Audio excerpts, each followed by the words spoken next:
Life doesn't ask permission before it changes. It doesn't knock politely on your door before it rearranges everything you thought you knew. No, life barges in. It bends the road you're on, it shifts the ground beneath your feet, and it looks at you without an apology as it asks, what are you gonna do about it? And here's the truth. The people who win in this world, they're not the ones with the biggest muscles. They're not the ones with the most money in the bank or the most degrees on the wall. They're the ones who can take what life throws at them and adapt. Because life is not predictable. It's certainly not neat. It's not orderly. And those who cling to what was, or get angry when life deviates from how it was quote-unquote supposed to be, well, they get left behind. But on the other hand, those who bend and shift and move with the chaos, well, they are the ones who rise. And like so many of us, right, time teaches. I've learned this the hard way. I used to think if I planned enough and prepared enough, if I controlled enough, I'd be safe. But life does not reward control, it rewards flexibility. I look back to jobs that ended, friendships that dissolved, unexpected detours. Every time I thought, this must be the end. But it never was. It was always some sort of beginning. The moment I let go of what I thought should happen, the moment I stopped demanding life play by my rules, well, that was the moment I started to find freedom. Because life obviously does not care about Eddie's rules. It's interesting that, Darwin, who we all know from grade school, right, he did not coin the term survival of the fittest. That was Herbert Spencer later. What Darwin really said was, it's not the strongest that survive, not even the smartest, it's the ones most adaptable to change. And I think about that. I think about the importance and the weight of the ability to be agile, to evolve with the circumstances in your environment. I mean, think about it. Entire species disappear because they just couldn't adjust. Entire industries collapsed because they couldn't evolve. And the same is true for us individually. Adaptability is not a luxury. It's not a nice to have. It's survival. It's the growth of success, of, you could say life itself. And I want to share a story that kind of exemplifies this. First time I heard it was, maybe a decade ago on a podcast called Business Wars that I'm not even sure is around anymore, but it stuck with me. And it's the difference between Blockbuster and Netflix and their sort of battle during a very transitory time in the digital space. And so the height of its power in the early 2000s, Blockbuster was unstoppable, right? I'm 37, almost 38, and if you're in my age, you remember how awesome it was going to Blockbuster on the weekend. That was peak living, pizza and Blockbuster, right? They had over 9,000 stores, millions of customers walking in every weekend to rent those movies. They were the kings of entertainment. But then something happened. A small company called Netflix started mailing DVDs to people's homes. No late fees, no trips to the store, just convenience, right to your door. And the critical part is Netflix, as they went on this venture, kept adapting. They moved from the mail to streaming. They were looking ahead, while everyone else was at best stuck in the present moment, sometimes even looking back, right? They asked, how is the world changing? And then they moved with it. Blockbuster did not. They laughed at the idea, right? In fact, Netflix once offered to sell themselves to Blockbuster for like $50 million, and Blockbuster turned it down. Today, Netflix is worth billions, obviously, and Blockbuster is no more. And it is, to me, the quintessential story of adaptability. It's the difference between thriving and disappearing, between leading and becoming a memory. The ones who adapt, they don't just survive, they define the future. And, on a personal level, most of us are not running billion-dollar companies. But we all are navigating a life that doesn't go as planned. As much as we wish that it did, it's just not the way it works out. The relationship that ends, the job that disappears, the health scare that comes out of nowhere, the opportunity that arrives when you least expect it. These are curveballs. And in those moments, the question isn't, did I have a perfect plan? Never, right? The question is, here's the situation, can I now adjust? That's everything. Can you take what's left and work with it? Can you still find a way forward? Because if you can, there's nothing you can't handle. Adaptability is a superpower. It means no matter what comes, you're not defined by circumstance, you're defined by response. You're not chained to what you lost, you're empowered by what you can build. You're not afraid of change, you are fueled by it. When you're adaptable, the world becomes an ally instead of an adversary. Obstacles become teachers. Setbacks become merely points to pivot. And endings become new beginnings. It's a game I've had to play many times in the storytelling, podcasting, media space. And it's one I'm playing now, right? How do we evolve with the times, with the changing landscape? And, I'll give a quick example of the first time that happened. And I won't go in too deep here because I don't want to bore anybody. But essentially, on YouTube, I used to write 3-minute speeches. They were essentially songs. I'd write the background music. There'd be a slow beginning, a middle, and then a crescendo.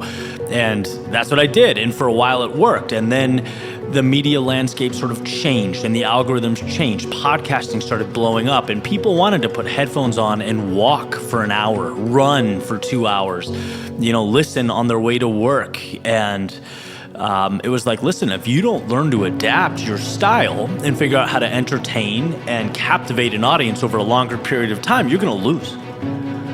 And so that was the first time where it was like, all right, as a writer, as a creative, as a speaker, storyteller, you got to figure it out. And that was scary, right? The safety nets I thought I had disappeared. I wanted to resist and fight the change. I wanted to scream, this isn't fair. But what good is resistance when the world's already moved on? The road had already bent. The question was, would I bend with it? And once I did, I found opportunities I never would have seen. Doors I never would have knocked on suddenly opened, because what happens when you adapt, you stop clinging to the door that closed and you start noticing the doors that are open all around you.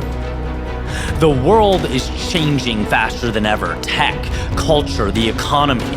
What worked yesterday won't work tomorrow, right? That saying, what got you here won't get you there. And the people who thrive in this world, they aren't the ones waiting for things to go back to normal. They're the ones creating a new normal. They're the ones that can wake up every day and say, I don't need to be perfect. I don't need it to go my way. But whatever comes, I will find a way through. That is the edge. That is the advantage. So I'll sum it up with this. You have infinite upside and opportunity. There is a world laid out for you beyond comprehension. But we need to adjust the mindset. Don't pray for a smooth road. Don't hope life stays the same, because it won't.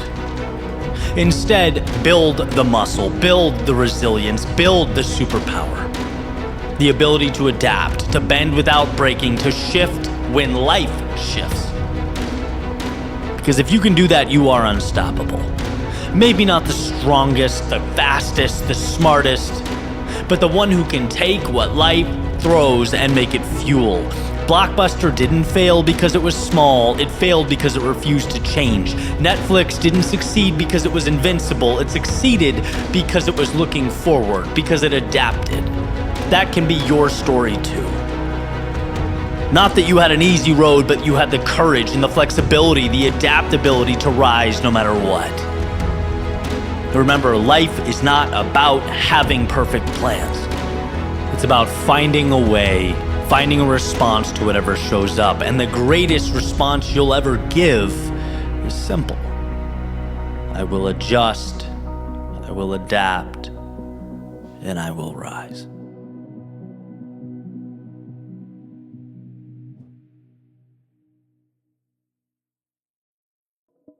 You're not frustrated because things go wrong. You're frustrated because you thought they wouldn't. And that expectation is where things start to unravel. Because most of the time, nothing necessarily catastrophic happens. Right? Your day doesn't fall apart, your life doesn't collapse, things just don't go the way we pictured. Traffic slows. Someone interrupts you, a conversation shifts, the plan changes, right? Fill in the blank, A, B, C, and D. And suddenly, your state changes with it. Again, it doesn't even have to be operating in the extremes. The situation isn't wildly chaotic, it's just different than what you expected. That creates a lot of tension in our lives, whether we realize it or not. There's a pretty cool story or anecdote that I feel like exemplifies this idea, right? A long time ago, Epictetus said something simple. He said, if you're going to the public baths, remind yourself what happens there. People are gonna splash, they bump into you, they're loud, they're careless. So before you go, simply tell yourself, today I will encounter noise, chaos, and inconsiderate people. Then he said, if you do that, you won't be upset when it happens. And that's it. That's the idea, that's the lesson. No complicated philosophy, just accuracy. The problem isn't the chaos.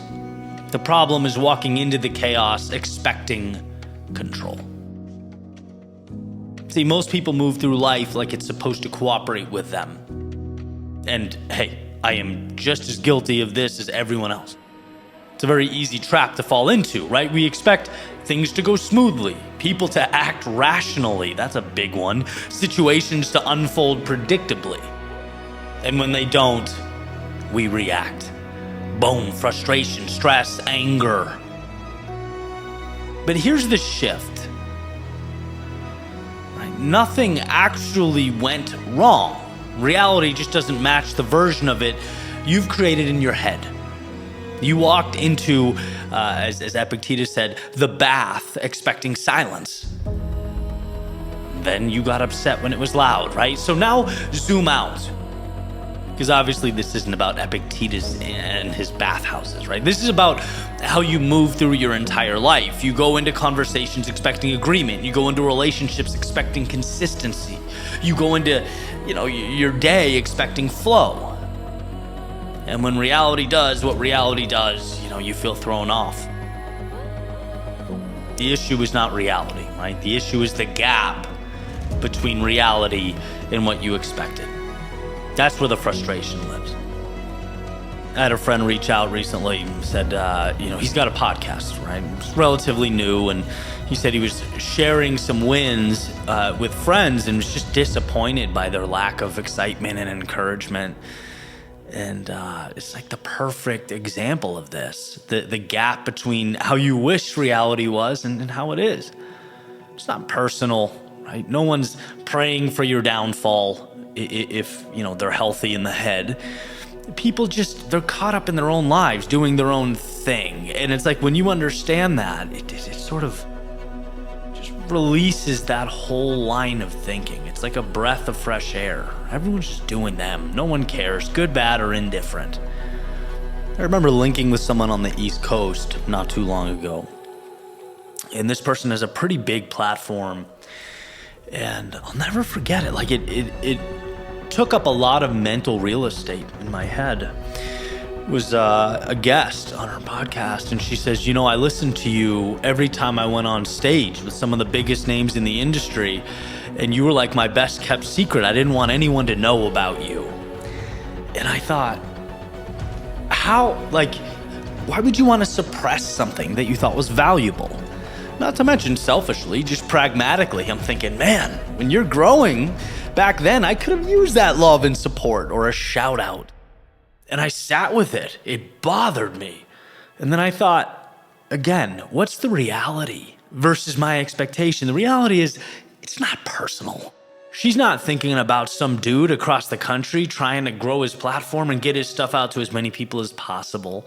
She's thinking about her and her trajectory, and her life, and her day-to-day. Like, of course, we all are. And, in a perfect world, do we wish that was different? Maybe. But we don't live in a perfect world. And so it's just an example of the frustration simply being living in that delta between how things are and how you wish they were, or expected them to be, or hoped they'd be. You set the right expectation, and a lot of that pent-up anger just dissipates. People are gonna do what people do. Life will throw curveballs because that's what life does. Can't control what happens, but you can control what you expect, and that changes everything. Imagine walking into your day already knowing, hey, things are gonna go wrong today. People will be unpredictable and plans will shift. And that's not negative, it's just being proactive. Now, when something happens, you don't react, you recognize it. There's lifing, right? Of course the traffic slowed, or the meeting shifted, or the person responded that way. Adjust. That's the superpower. You're not fighting it, you're moving with it. It brings peace. Not from controlling the world, but not being surprised by it. It's like you learn with time that you don't rise above the chaos by eliminating it. You rise above it by managing it, by expecting it. So the next time something frustrates you, or the crux of this speech or episode, if you will, is that you simply remind yourself of this. You ask yourself that one question, well, what did I expect moving into this? Because the answer is going to tell you everything. And if you can align your expectations with reality, you don't just reduce frustration, you remove it. You're no longer asking life to be something it's not, you're meeting it as it is. That's where control begins. Not out there, but here. And that changes everything.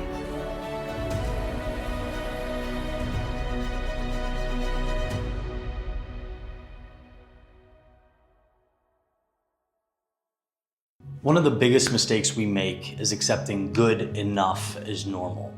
And normal does not always mean optimal. In fact, a lot of the times it's the opposite. So I've been trying to, challenge that mindset in every area of my life. Yes, mentally, but also physically as well.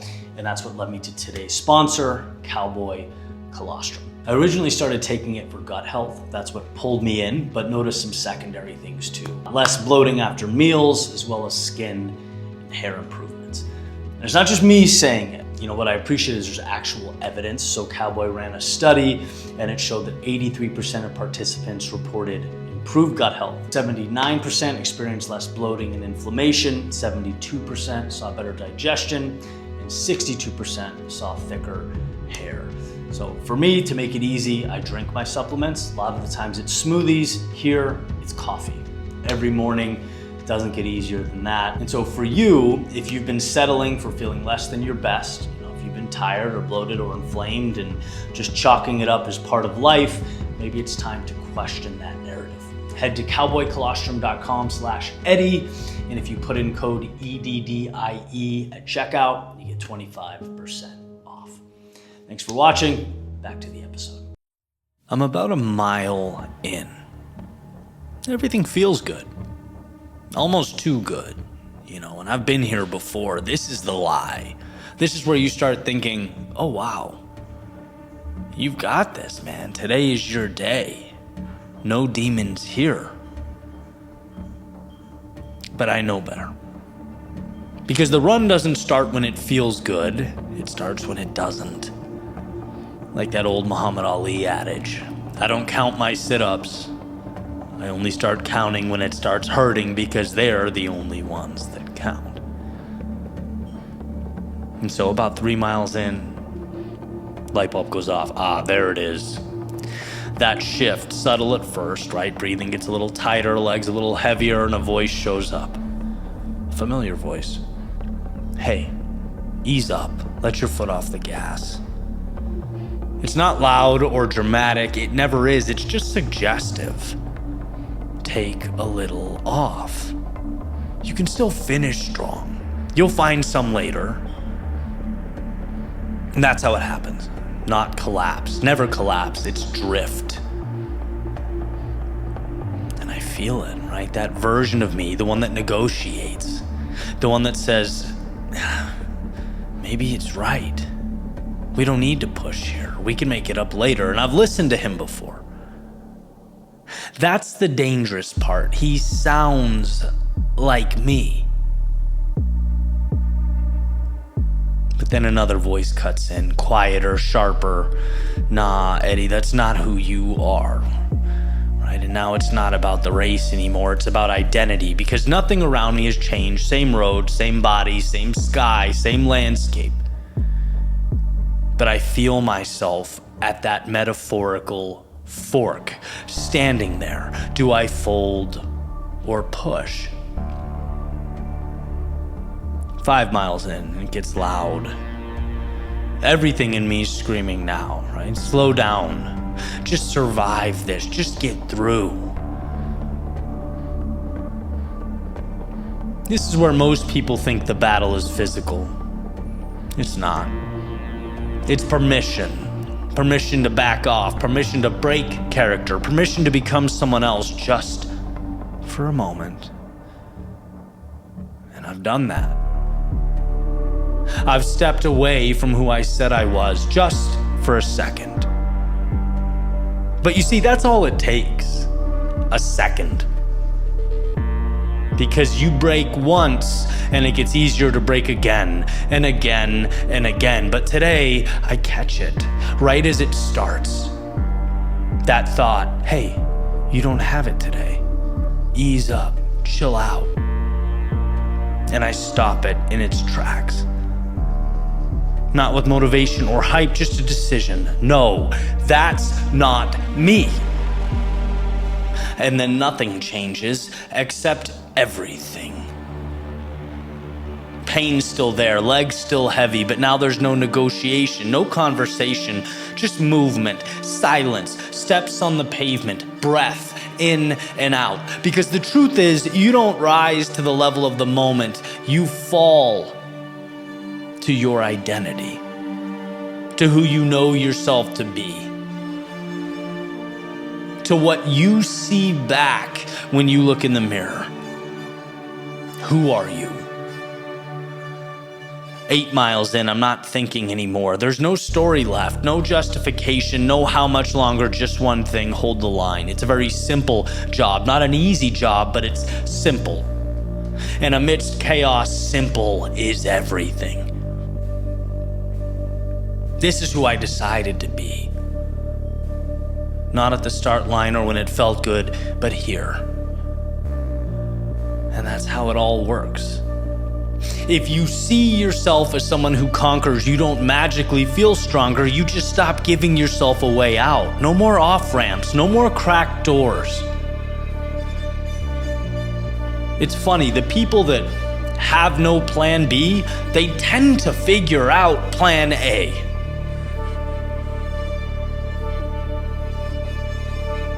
So if you see yourself as someone who folds, know that you won't collapse all at once. You'll just keep accepting those small exits, those off-ramps, the plans B, C, and D, until there's nothing left to hold on to. The body follows that, always. Crossing the finish line, there's no surprise, no shock, because this was decided miles ago, the moment I chose who I was going to be when it got challenging. So don't tell me about your goals or your plans. Tell me who you are. Who are you when the voice shows up? That's the only moment that matters. And the thing is, like so many things, that voice doesn't just show up in a foot race, it's everywhere. It resides around you. Different race. A few months in, building something, and it's quiet, no sales, no traction. But there it is again. Eddie, maybe this isn't it. Maybe you're not good enough. Maybe you can't do this. It's not loud. It's always reasonable at first. Dude, maybe it's time to pivot. Maybe it's not working.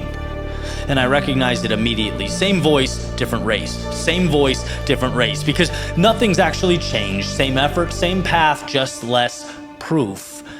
And this is the moment. Not strategy, identity. Do you fold or hold the line? Because quitting doesn't feel like quitting in these moments. You have to remember it's a wolf in sheep's clothing. Here, quitting feels like logic. It's intuitive. It makes sense. But I've seen this before. This is where people step off and tell themselves, it was the right call. You had to. So I go back into the archives and I pull out the memory, the recollection. Boom, this is where I must stop the conversation. Same decision. No. And nothing changes except that there's no way out now. No negotiation, just execution. Why? Well, because if you're someone who keeps going, you keep going here. And if you're someone who folds, well, right now is where it happens. So you move. And then some time passes. You're a few weeks in, different race. Someone leaves your life and it hurts and everything feels different, quieter, heavier, and that voice shows up again. Hey, you don't have to be strong right now. You can stay here a little longer. You can let life collapse around you. You have every reason to. Let it go. It's not loud, never is, just inviting. But I recognize it, same voice, different race, because nothing has actually changed. The world is still moving, life is still asking. I'm just slower to answer. And this is the moment. Not emotion, identity. Stay or step forward. Stopping doesn't feel like stopping, it feels like protecting yourself. Again, intuitive. I hope you see the pattern here. It doesn't matter the race, the same rules apply. We're still governed by the same principles. This is where people get stuck and call it healing. So I stop the conversation and move. Not fast, not perfect, just forward. Because if you're someone who keeps going, you keep going here. And if you're someone who folds, this is where it happens. Different race, same test, same answer. That's the truth. It's always the same moment. Different stakes, but same decision. See, and in all three of these examples, it's not about being the strongest. It's not about never feeling doubt. It's not about avoiding the voice, so that voice will arrive. It's about who you believe you are when it shows up. Because if you identify as someone who pushes through, you don't need perfect conditions. You don't need certainty. You don't need proof. You need a decision. And if you don't identify that way, you'll simply keep finding reasons to step off. So again, I'll leave you with this. The question isn't what you're facing. It's not the particular race or the context. It's not the business. It's not the loss. The question is, who are you when it gets hard?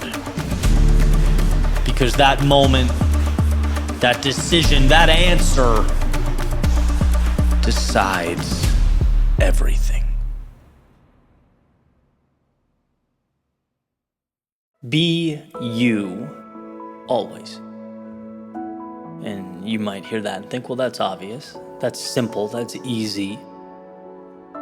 Not if the world has something to say about it, right? In fact, Emerson is quoted as saying, to be yourself in a world that's constantly trying to make you someone else is the greatest accomplishment. It's not always obvious, but rather the subtle erosion of ourselves. Perhaps not intentionally deciding to wear a mask, just never taking the time to examine the reflection in the mirror and ask the right questions. Losing our intentionality means we end up wherever the wind blows us. And that could very well be a destination we aren't too happy with. Now, this next part will seem a little trivial and insignificant, but bear with me, right? Because sometimes the most important lessons are small, but they become a portal or a gateway to understand the bigger things, right? So for me, this started with a black t-shirt. Walking into a group meeting with some amazing people from all over the country and world doing different things and helping people in various ways. And all of them, as I entered the conference room, happened to be wearing business casual. Which is great, except I haven't worn a collar in a pretty long time. I've been doing my podcast, recording videos, building my businesses in a black t-shirt. And so that's how I walked into the room. And I found it interesting that almost immediately this self-talk emerged. It's like, you stand out right now. They're gonna think less of you. Is this disrespectful? Is this showing that perhaps I don't care, right? All of these things. And so I left that day and I sat with the thoughts. They bothered me, so I wanted to spend some time with them. And here's where I landed, taking those same points one by one. Number one, if they think less of me for being me, then that would be on them and not me, right? I'd gladly fight that uphill battle to earn people's respect in my authenticity. Number two, it's not disrespectful because I am happy to be there, proud to be there. I do take pride in my appearance. I just do it in my way. And number three, be you always, right? How you show up is what matters.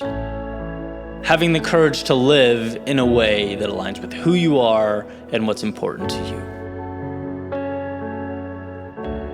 And why do I say this? Because if we can grasp this idea with something as trivial and as small as a black t-shirt in a conference room, perhaps we can then push it into other areas of life. The bigger things, the more important things. Like, who's in that room to begin with, right? Who are we surrounding ourselves with? How do we spend our time? Right? There's two ingredients to this recipe. One, who am I / what matters? And two, how can I position myself so that that is the arena I'm operating in? Sometimes we don't do it because we're scared, but sometimes we don't do it because we never ask the right questions. When you can find and hold your authenticity, you feel it, and so will others.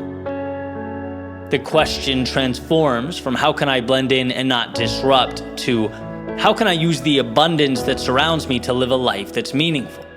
There's a lot of us metaphorically walking around in collared shirts when they're not what we're meant to be wearing, right? A lot of us asking, how do I not screw this up? Instead of asking, how do I go get what's mine and do it in a way that matters to me? Be you always. And the closer you are to that, the more powerful you will be. It means understanding who in your life adds to that and who in your life detracts from it. It means looking around and asking, am I doing this for me or for others? It's that old airplane mantra. You have to put your mask on first before assisting others, or no one gets saved. No one gets the value. In a way, life is a beautiful pursuit of simplicity, of really distilling your world down to what matters and pushing away the rest. Because like moths to a flame, the complexity and unnecessary minutia finds us. It latches on and becomes what we carry around. I better not let go, says the lizard brain. This is how things are supposed to be. This is what everyone is doing. But when you find that clarity, truly capture it, yeah, you earn the respect of others around you in that metaphorical conference room, but most importantly, you earn your own respect. You, to a greater extent, appreciate that face staring back at you in the mirror. Right? Think about it this way. They do not build statues for those who blended in the best, who conformed. Right? No, we build statues for those who had the courage to live in their authenticity, to do things their way. Because we understand how unique, how powerful, how difficult that is. Be you always. There's nothing more powerful than that.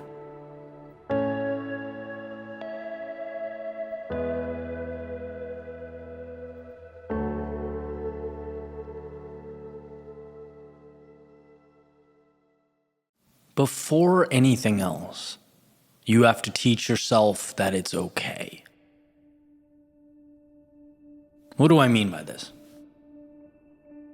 Well, let's share a quick example and then I'll expand a bit. I often joke around that part of growing up is realizing you never really feel 100%. Especially as I've been, trying to stay fit and hit the gym and run and all that stuff. It's like the mind truly shifts from how do I feel perfect all the time to, look, there's most likely going to be some ache or pain. The question is just how do you best manage it? Stay on top of it. How do we maintain, quote unquote, good enough to keep showing up and pushing the envelope every day? And man, I'm learning that can be a full-time job, right? It's like yoga, stretching, supplements, chiropractor, body work. Sometimes it all just feels wild to me, but it's a cost, metaphorically, I'm willing to pay. And recently had some knee discomfort pop up, and I know now these things can be targeted and over time resolved. I called my friend who's a mobility specialist, and he's looking at my lower body. He's like, dude, your ankles are like bricks. They don't move. You don't have the mobility needed to do what you're doing, which, he continues on, makes your calves tight. Feel this. And then he pokes the center of my calf, and I let out this unexpected yelp, and he continues. He goes, which means the inside of your thigh and the outside of your leg are working really hard to compensate, and your knee's just the messenger here. It's screaming, something's wrong, pal. And so here's the cool thing, right? Eventually, he goes, Eddie, get into the squat position. And no weight or anything, just think of an air squat. He says, sink down to the bottom and hold it there, the bottom of your squat. And my body, it really didn't have the ability to do that, right? So he sees it, he acknowledges, he says, stand up. He hands me a rope. I have one end, he has one end. And he says, do it again. And you know that you're not gonna fall backwards, right? You're completely supported. The tension on this rope is gonna hold you up. And yeah, I know that, right? Makes perfect sense to say, okay, and I squat again. And when I'm at the bottom, the discomfort was crazy. It was like a full-on panic as I'm trying to hold it there. My heart rate was really jacked up and everything's screaming. And I feel like I'm on mile 2 of a full-on sprint, but I'm not even doing anything. I'm just trying to stay stationary sitting there at the bottom of a squat. And it's just, it really was just unexpected. It was crazy. And he's like, he can see what's going on. He says, okay, stand up. And basically explains to me, so your body is so convinced that the depth at the bottom of that squat is dangerous that it's doing everything it can to avoid it. Every time you get close to the bottom of that squat, it's sounding an alarm. It's thinking, oh no, injury, injury, injury. We don't go low. We don't do that. Depth equals bad, negative, right? Pulling every alarm it can. And so he goes, Eddie, what you need to do is literally teach it that it's okay. You need, through repetition, to show all those nerves and all that stuff down there. Clearly, I'm paraphrasing. I don't remember what he said, but we'll go with stuff down there. You need to teach it that you can get low and that depth doesn't equate to horrible consequences. Because right now your body's desperately trying to protect you from what it thinks is the problem. In the way that, that was framed made perfect sense to me. I'm like, okay, the reps make sense, right? A little at a time makes sense. It's like showing a child that the water in the pool is okay. Little at a time. You walk up, you put your toe in. You walk up, you put your foot in. Or, whatever metaphor you want to use. So where am I taking all this? Well, as I sit there and I think about it, isn't that what speaking in front of an audience was for me? It's like getting a little less nervous and a little more comfortable every time I did it. Teaching myself that I don't need to stay up all night the night before or, sweat backstage. I taught myself that stage by stage, conference by conference, event by event, that if I showed up, this was home. That I didn't need to protect myself from this. In fact, I needed more of it. All right, or another example, starting always grateful, never satisfied. The mind thinks it's protecting you by saying, hey, dude, this could fail. Did you consider that? Hey, you tried a few years ago and you decided it wasn't for you. You walked away. You remember how that felt? You don't want that feeling, do you? It's like you hear this, but my mind doesn't hate me. It's not saying these things to tear me down. It's saying them just like that squat hold because it's trying to protect me. It doesn't want me to get hurt. But the problem is that's simply first order thinking, right? My mind doesn't realize that the discomfort is how we get what we want. It just says, pain, I'm gonna do you a favor and steer you away. And so, as we all go through life, there are these commonalities that bind us, absolutely. But there are also individual goals and interests and pursuits that make us different and unique, and I want you to know that whatever's in front of you, if it means something, if it matters, it will feel like the bottom of that squat. It will create panic, and your mind and body will signal, hey, stop, this is dangerous. Again, not because your mind wants you to fail, and it's certainly not because the pursuit in and of itself is a bad one. It's because you need to teach yourself through reps that what feels scary is actually okay. It's good, right? As the famous saying goes, what feels like the obstacle is actually the way, but you need to show yourself, earn that confidence. So allow yourself to get a little bolder with that depth every day. And some days will hurt more than others. Some days maybe you don't make progress like you thought or wanted, but you keep showing up and you keep pushing, and eventually you'll convince not your neighbors or your family or friends, not your critics. They don't matter here.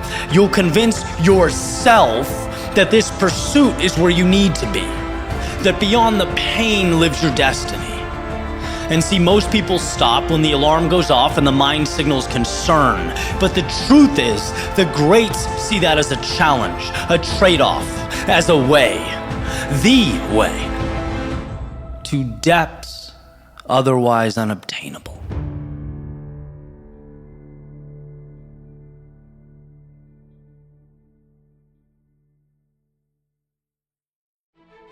"90 seconds is too much. Just is. I can't do 90 seconds. And I can't do 90 seconds because my brain can't compute 90 seconds. But I can do 30 seconds. And I can do 30 seconds forever. As we navigate our day-to-day, it's hard to see that because so often our day-to-day lacks clarity. So what can we do about it? Well, we can place ourselves in situations where we are reminded.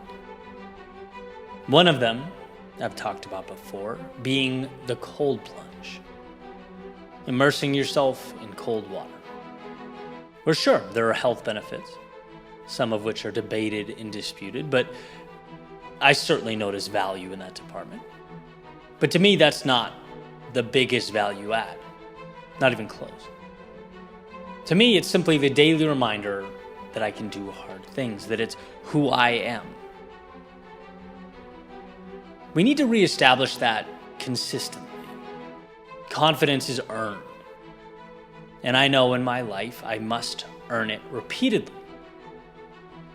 And when I'm immersed in the cold and shivering, there's always a point in my mind, however brief, that I'm thinking, I want out now. The other day, I was at this point, looked at my watch, 90 seconds left. And that day, in that moment, it felt like an eternity, just too much. And those of you who are endurance athletes, for example, you know that when your body's operating at max capacity, you're suffering, you're exhausted. 90 seconds is truly a lifetime. When you look at it like that, it's too much discomfort for a minute and a half. Your heart starts beating, your mind starts worrying, right?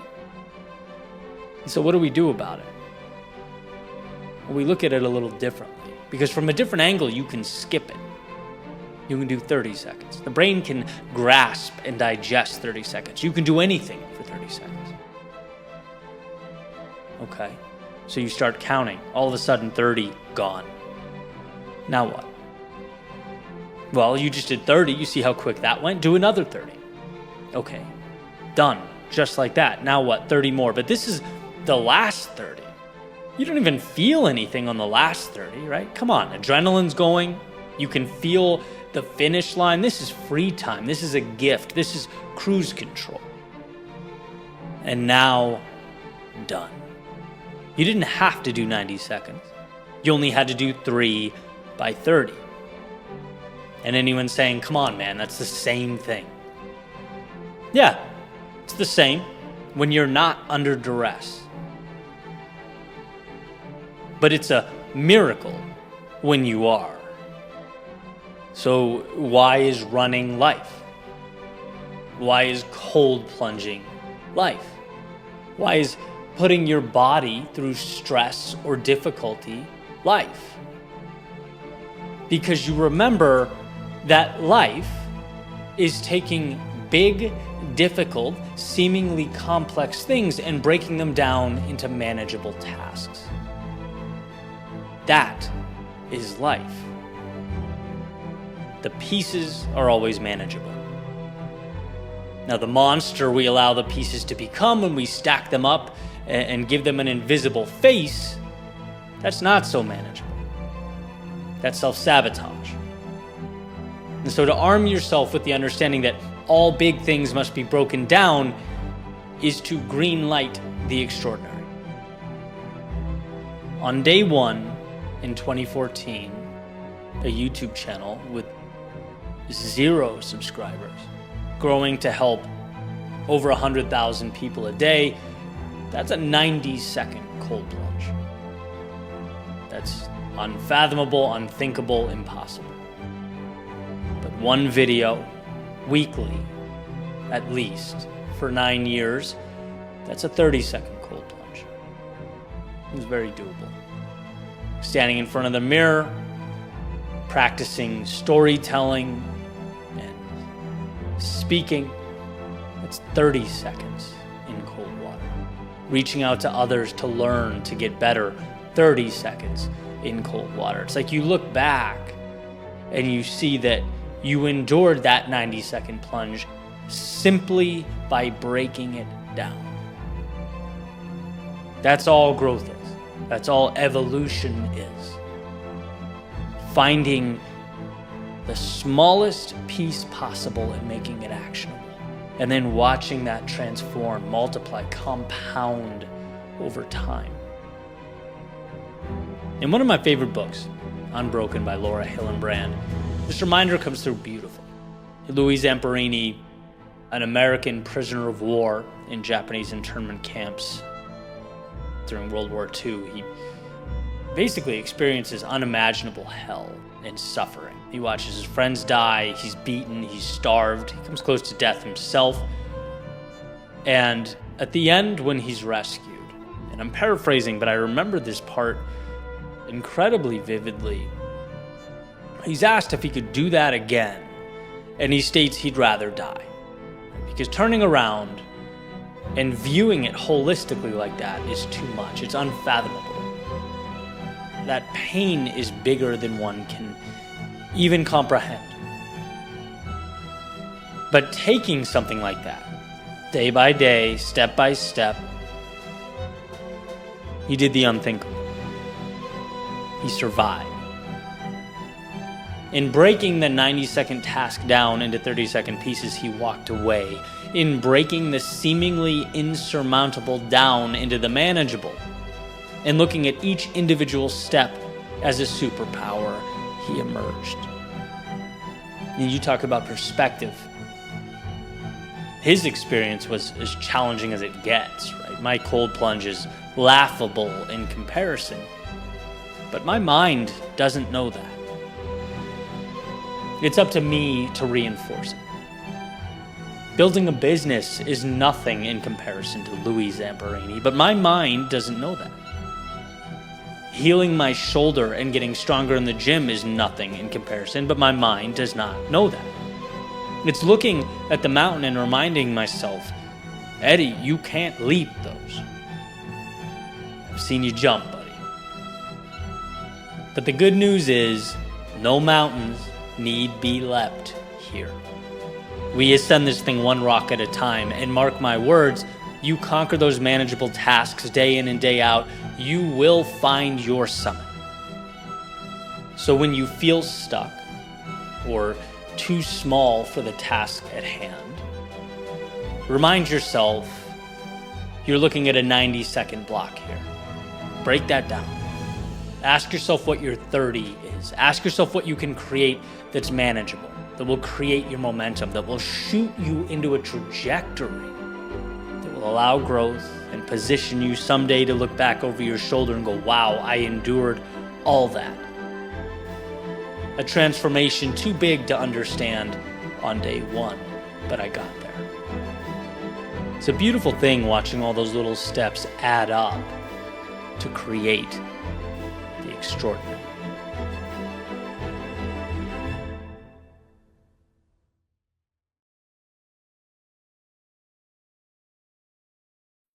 Our most challenging chapters are like running a marathon with ankle weights on. But that's unfair, you might think. It's heavy. It's something obviously slowing you down. But imagine hearing that and thinking, well, wait until they come off and you see how fast you really are. This morning I met a friend for coffee. Amazing guy, sharp, thoughtful, just someone whose energy is contagious, right? And we're talking about life and business and, the usual things.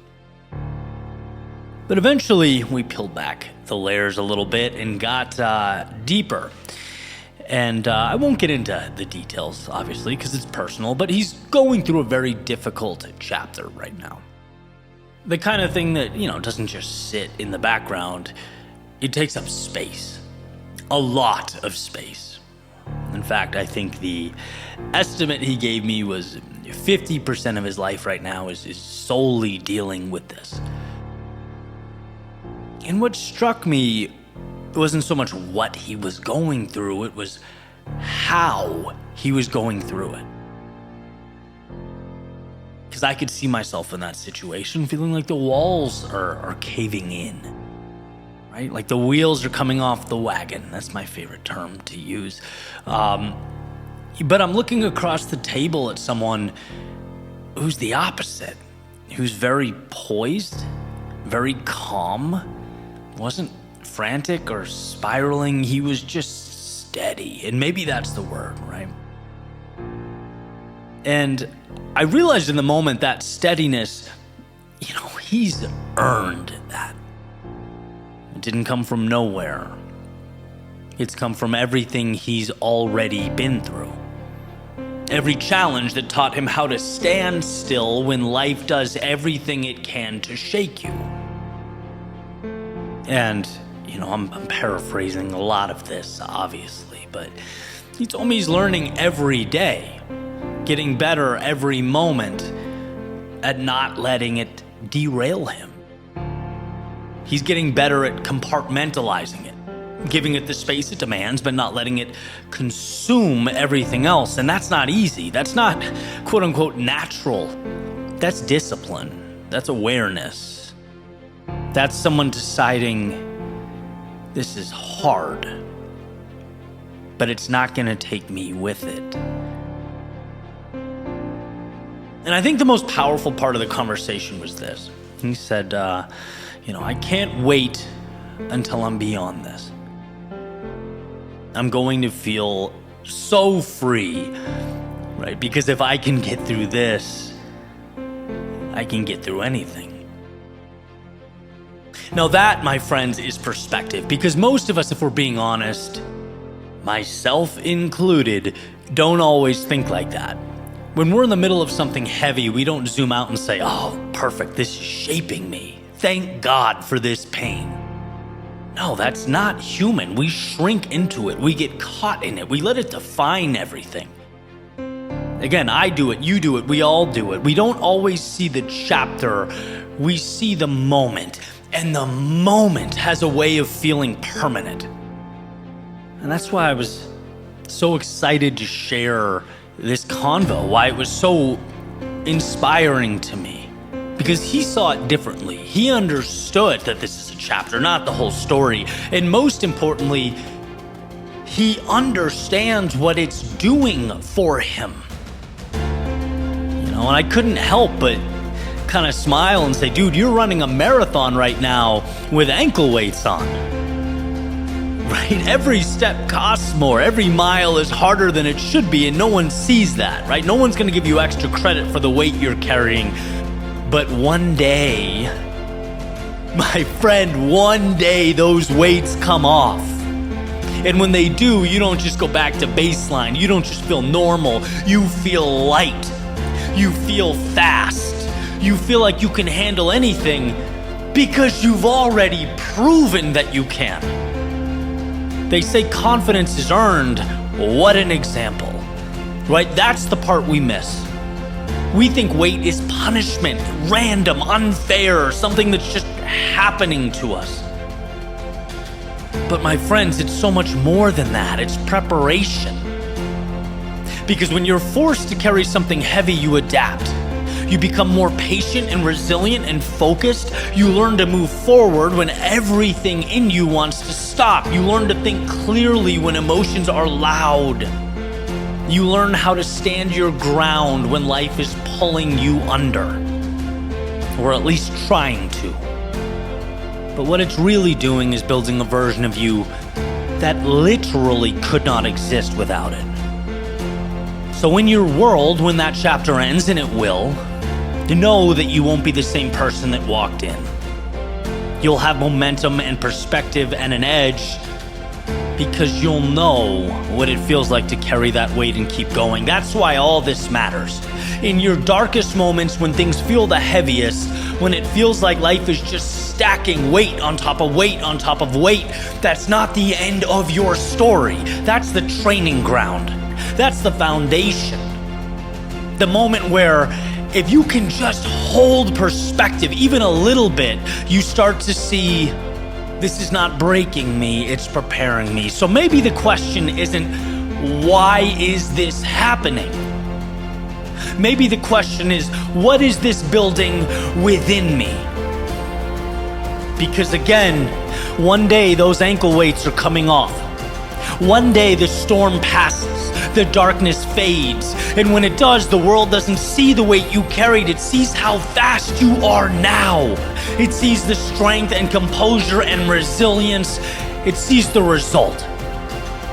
But you'll know exactly where it came from. And you'll be grateful that you didn't quit in the chapter that made you.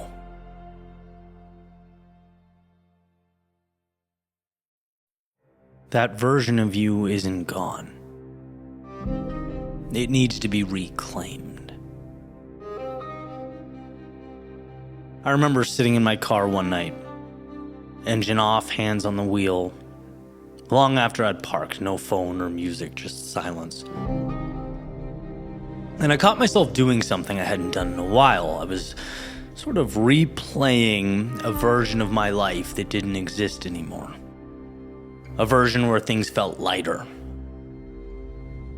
Where I woke up every day with energy, where everything felt possible. You know the feeling. Where you don't even realize you're in a good chapter until it's gone, and now you're sitting there looking at the pieces, trying to remember what it felt like, trying to trace your way back. I sat there thinking, man, what happened to that version of me? Not necessarily the achievements or the results, but the feeling, the spark. And here's the dangerous part. When you sit in that long enough, it starts to feel like something you lost. Like it belongs to the past. It's behind you. And I think that's where most people fall flat. That's where it ends. They turn their best memories into museums, visit them every once in a while, admire them from time to time.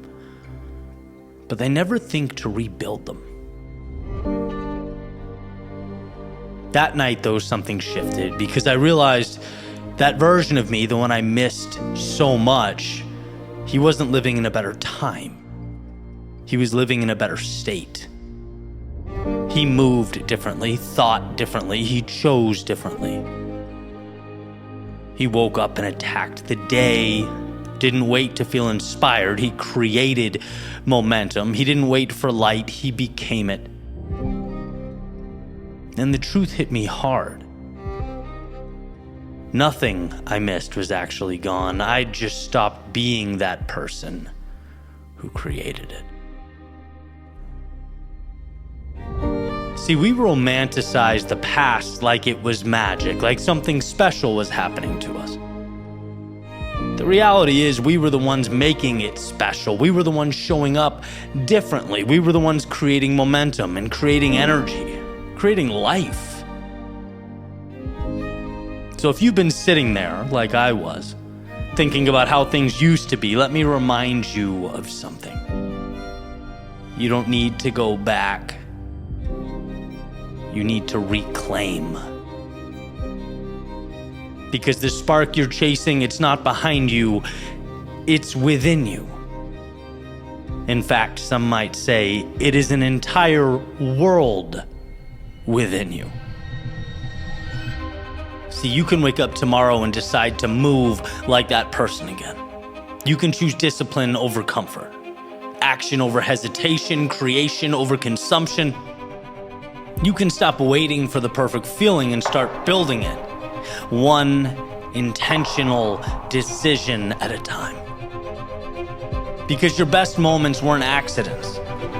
They were the result of how you showed up, and that means you can do it again. This isn't about nostalgia. It's about responsibility. It's about understanding that the light you're missing was never something you found, it was something you built. It began internally and was projected out. And look, if you built it once, you can build it again. Stronger even. Wiser. More intentional. So stop daydreaming about who you used to be, or how good things once were, or a feeling that lives in the distant past. And start becoming the person who creates that feeling again. You don't have to chase the past, you just have to step back into the fire and remind yourself exactly who you are.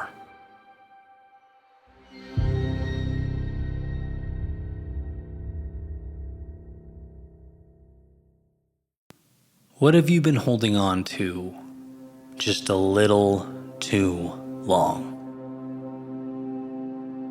There's an old story that hunters used to tell.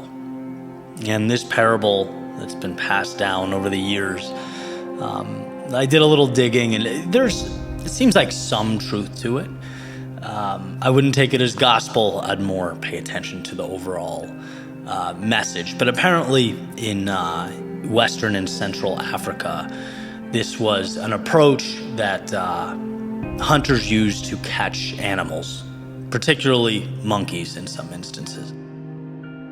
And so the idea here is not about strength or speed. It's much more subtle. The idea is a little bit quieter than that. The values under the surface, if you will. So here's what these hunters would do. Here's the context. They would take this sort of narrow-necked jar, and they'd place something sweet inside of it. So say fruit or nuts or something just valuable enough for the animal to want to grab, and they'd leave it alone. And then theoretically, a monkey would come along eventually, and it would be curious, and it would peer inside, and it would reach its hand down through the narrow opening, wrap its fingers around the food. And it was in that moment where there was a turning point, right, where things changed. Because with an open hand, it can move freely. It can release its hand from the jar, but with the closed fist, it's stuck. Right? The opening that allowed it in is now too small to let it out. And here's the part that matters. The monkey doesn't understand the trap for obvious reasons. It doesn't think, hey, I should let go. It thinks I need to pull harder. So it struggles and struggles and struggles, and it jerks its arm and twists and panics. And, the more it fights, the more convinced it becomes that something outside of it is holding it there. And all the while, the solution's just sitting quietly in its hand. It's like, let go. That's it. That's all you need to do. No strength, no struggle, no effort, no force, just release. But it won't. Because what it's holding feels valuable. Because the monkey chose it. Because the monkey wants it. And so it stays. And it often stays long enough for the hunter to return, long enough for the trap to work. And again, this is an important distinction, right? It didn't work because the monkey was overpowered. It worked because the monkey refused to let go, to open its hand. It's very much a self-inflicted wound. So now take a step back from the story, right? Because obviously this is not about monkeys. It's about how often we do the exact same thing, just in more sophisticated ways. And we are just more evolved chimpanzees.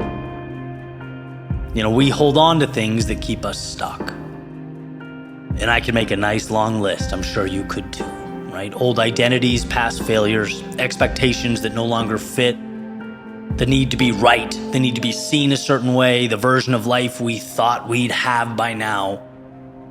We grip them, and my God, do we hold them tightly.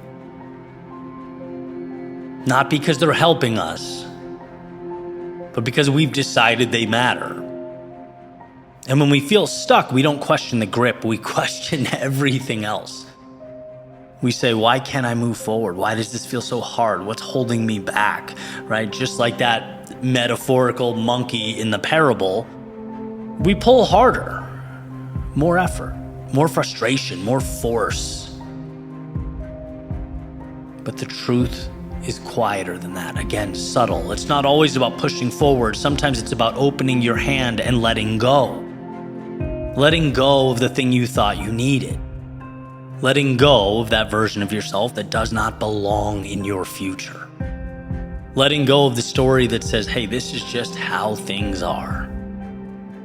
Because the trap isn't always obvious. It doesn't always look like a cage. It looks a lot like something you chose, something you justified, something you're not quite ready to release. So here's the shift. Here's the win. Freedom is not always about gaining something new.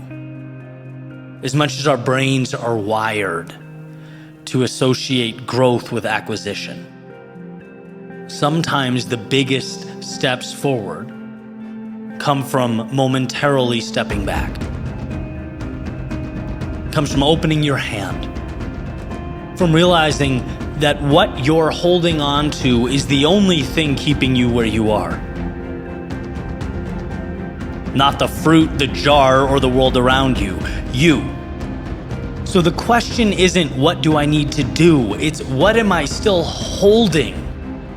What am I keeping that I need to let go of? Because the moment you do, the moment you release your grip, you'll find something surprising. You were never really trapped. You were just holding on. The world isn't going to change. It's waiting for you to.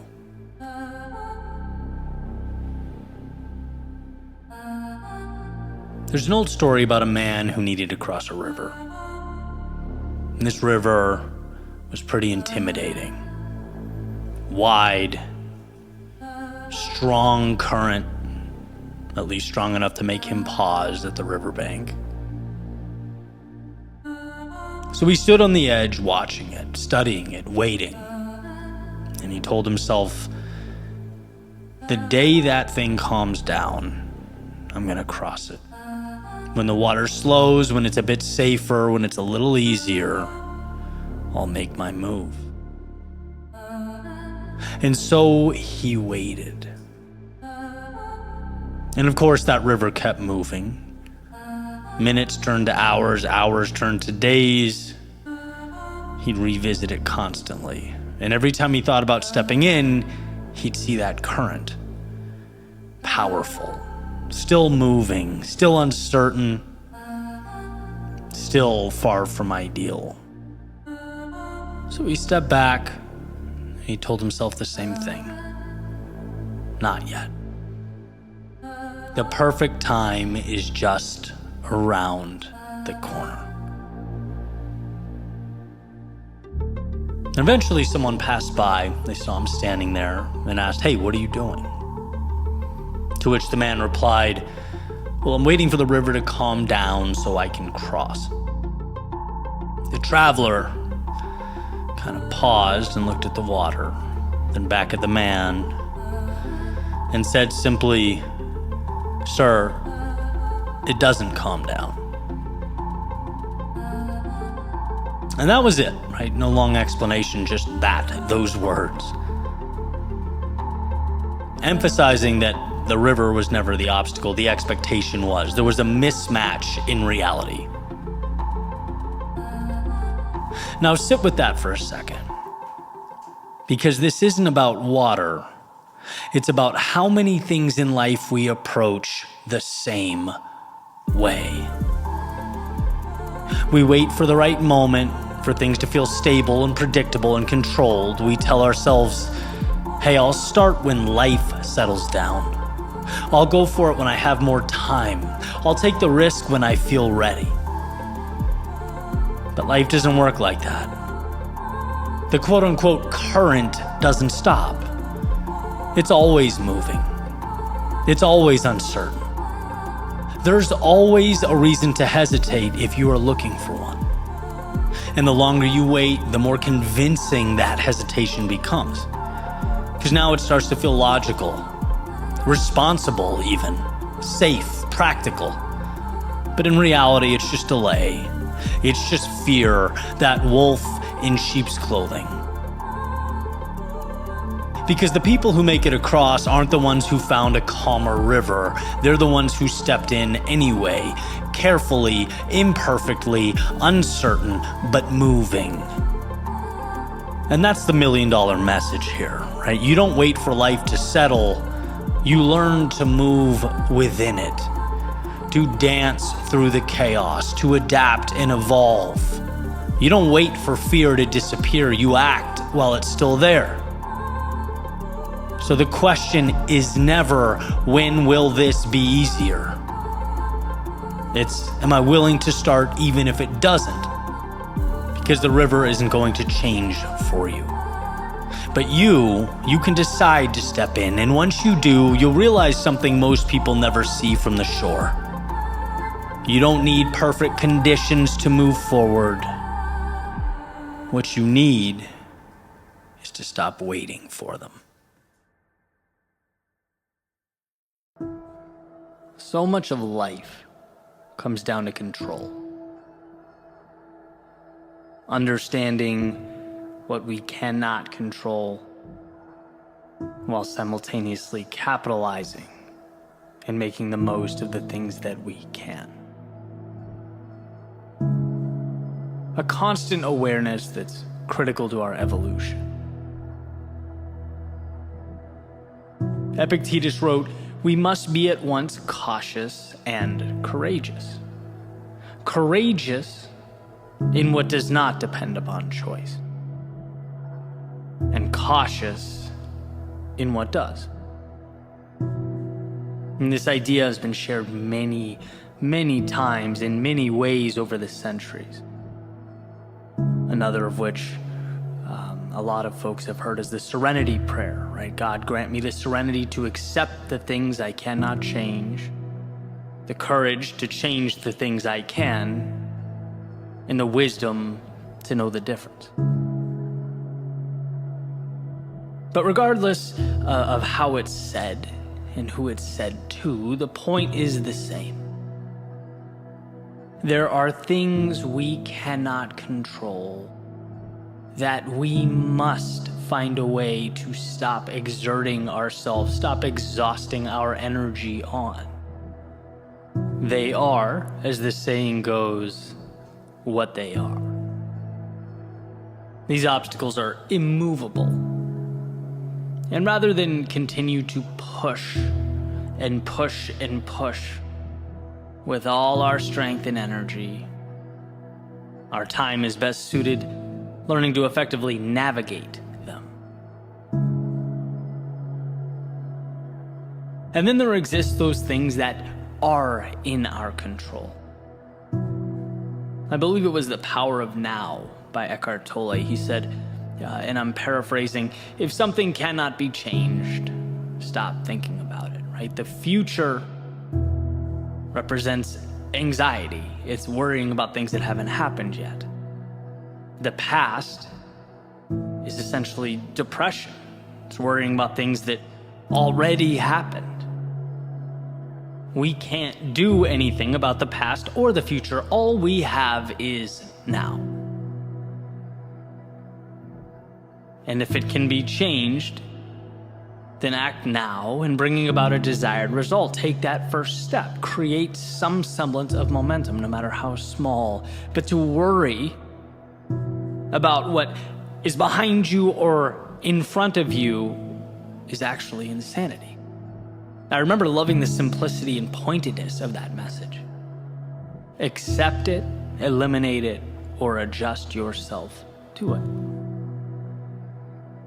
Sometimes it helps when I think about things in metaphors, and I tend to do it often. This morning I was drinking coconut water, right, of all things, and I was thinking, man, it'd be nice, you know those little pieces of coconut that float around in there? I was like, it'd be great if they were not in there, right? So I had this idea, just grab a strainer, pour it through the strainer into the glass.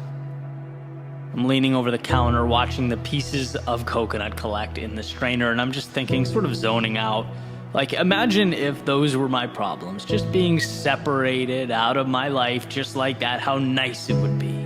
Captured in a little net, and then, discarded, thrown away.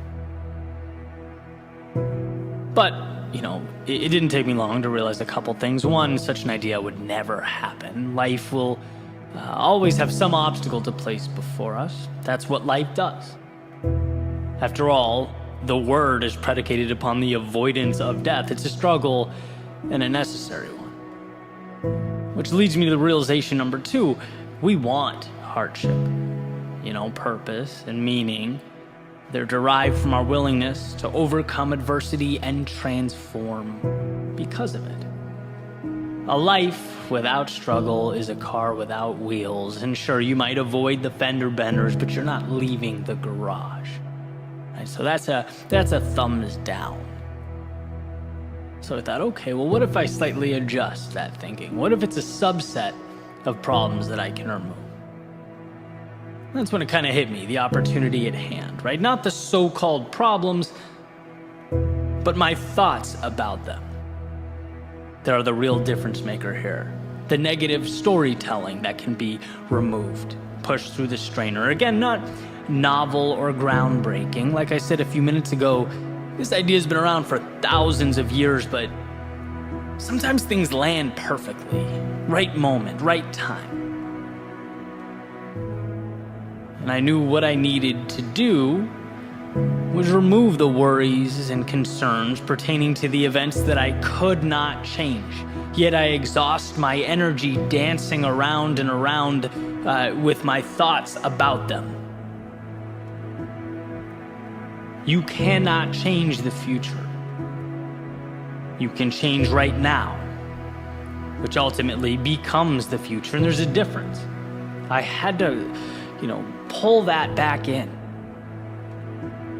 See, I think most of our problems are derived from anger or emotional attachment to the immovable, the unchangeable. One of my favorite sayings is, you can't change the direction of the wind, but you can always adjust your sails. And see, when you remove the self-tormenting you have going on about your past, things you wish you did or didn't do, when you remove the concern that the future won't be exactly what you want it to be, which tends to be where I lean of the two, you're left with one thing: the present, right? Clarity. You have officially empowered yourself because the things you allocate your energy to can be changed, can be made better or adjusted. And that's really what it's all about. You can't change the fact that someone you loved or cared about let you down. But when you dwell on it, you're now giving up the present as well.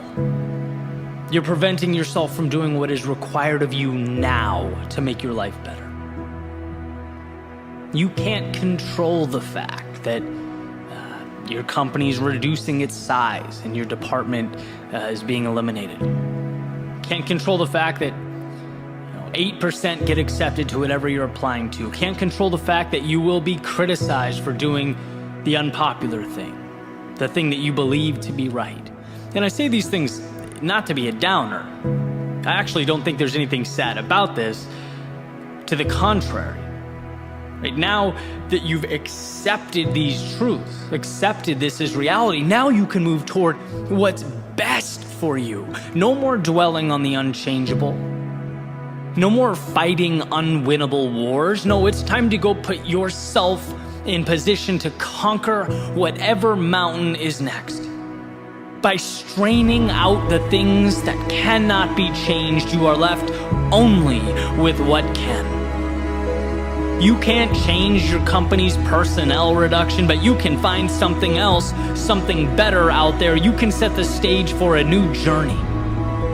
You can't increase the acceptance rate, but you can increase your value, go above and beyond, put yourself in position to succeed. And if you don't, they're lost. Continue learning, continue growing, continue moving forward. You can't stop the world's criticism, but you can learn to toughen up emotionally, learn to trust your intuition and decision making. Surround yourself with people you trust who lift you up. See, when you stop wasting time and energy on the wrong things, you get the right things. Like Greg McKeown says in Essentialism, it's not what we can acquire, but often what we cut away. Removing the things that weigh us down, that we're dragging along with us everywhere we go. They don't need to be there. I say to myself often that I have everything I need. It's there. Some of it's materialized. Some of it exists as a seed that I need to identify and water and nurture, but it's all right here. Which means the problem will never be that I'm incapable. It will never be that I'm not good enough. No, when I'm in the wrong, it's because I've forgotten to see it. I've either become consumed with the wrong things or lost faith in myself to do the right things.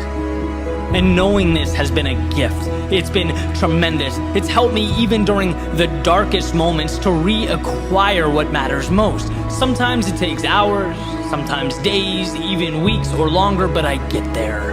Eventually, I arrive, and so can you. You have the ability to parse out why you feel the way you do, to categorize the thoughts in your head. Can I change it? No? Okay, gone. And with all that's left begins the journey, the good stuff. The adversity and the problems that will make you who you are. And don't misunderstand me. I'm not saying it will be easy, but I'm saying it will be worth it. And that's critical to understand. Your world is there to maneuver and adjust, to reshape, but its transformation depends on a laser-like focus on that which is malleable.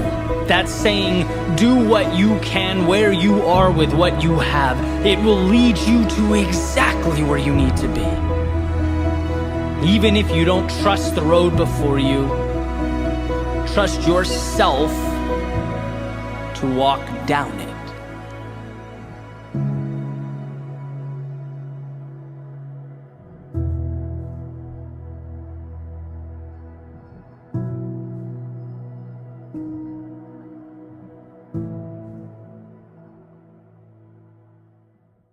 Your future is built on the promises you keep to yourself.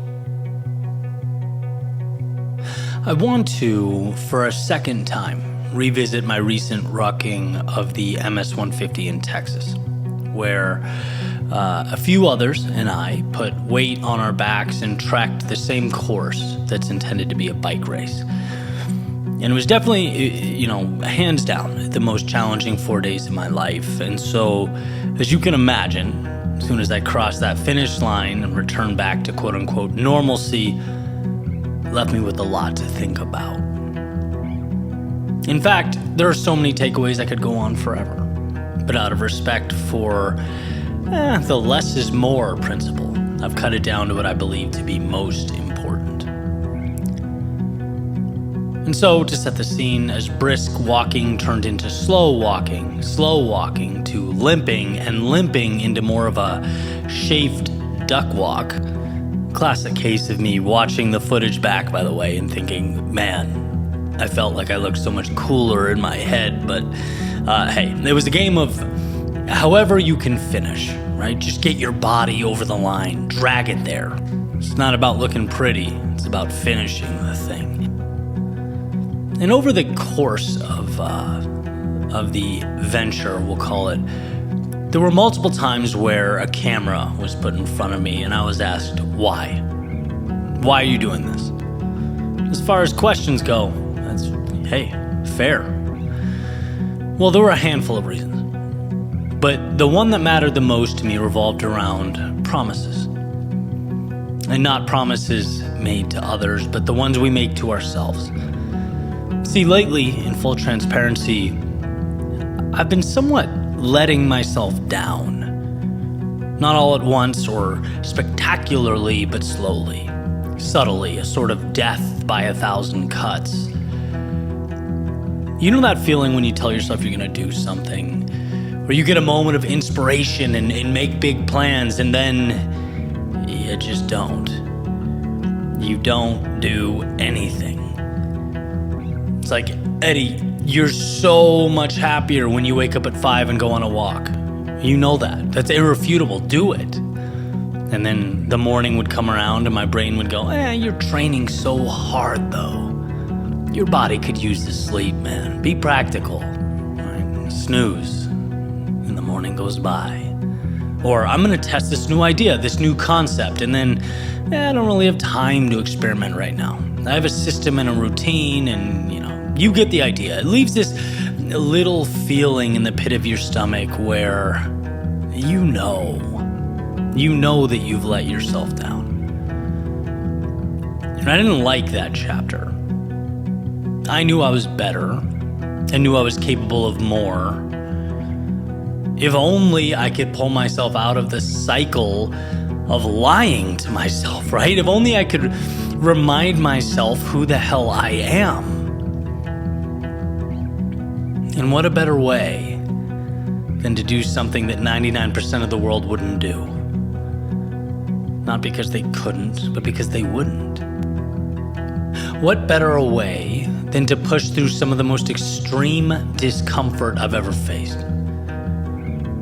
See, walking 150 miles with a weighted vest on your back, it simplifies things dramatically. Life becomes nothing more than, hey, you're at point A, get to point B, period, that's all. No nuance, no complexities. You go until you arrive. And it was like upon starting, everything snapped into place. My focus, my self-belief, my whole being behind a singular mission. It didn't matter if or when people around me stopped. It didn't matter if it was hot or cold or sunny or rainy.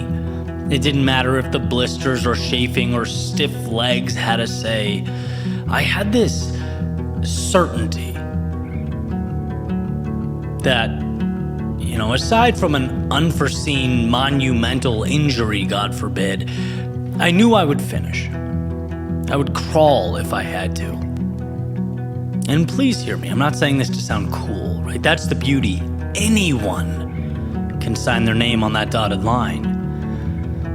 But I guess the part that lit me up is the notion that few ever would. See, sometimes we have to remind ourselves who we are. We have to renew vows to the person looking back at us in the mirror. And that's how I saw this mission. Nothing at home is harder than this, Eddie. Nothing is this painful. Nothing is this long and agonizing. Yet here you are in this arena, a pursuit completely voluntary, an unofficial march through endless back roads resembling some sort of beautiful, scenic hell. And you're stepping up and leading yourself through it to an obtainable greatness. See, waking up at 5 is easier than this. Not scrolling social media is easier than this. Completing the things you wrote down on your daily task list is easier than this. So the problem is not your drive. It's not your capability or desire. That fire's still in there. My friend, you have it. It's the simplification of identifying what you love and creating your life so that you are embarking upon the pursuit of that North Star. Highlighting the things that matter and committing to them. It's not an easy march, but it's a simple one. It reminded me that I am, in fact, the kind of person who keeps those promises to himself. I just needed to feel it again, to taste what that was like.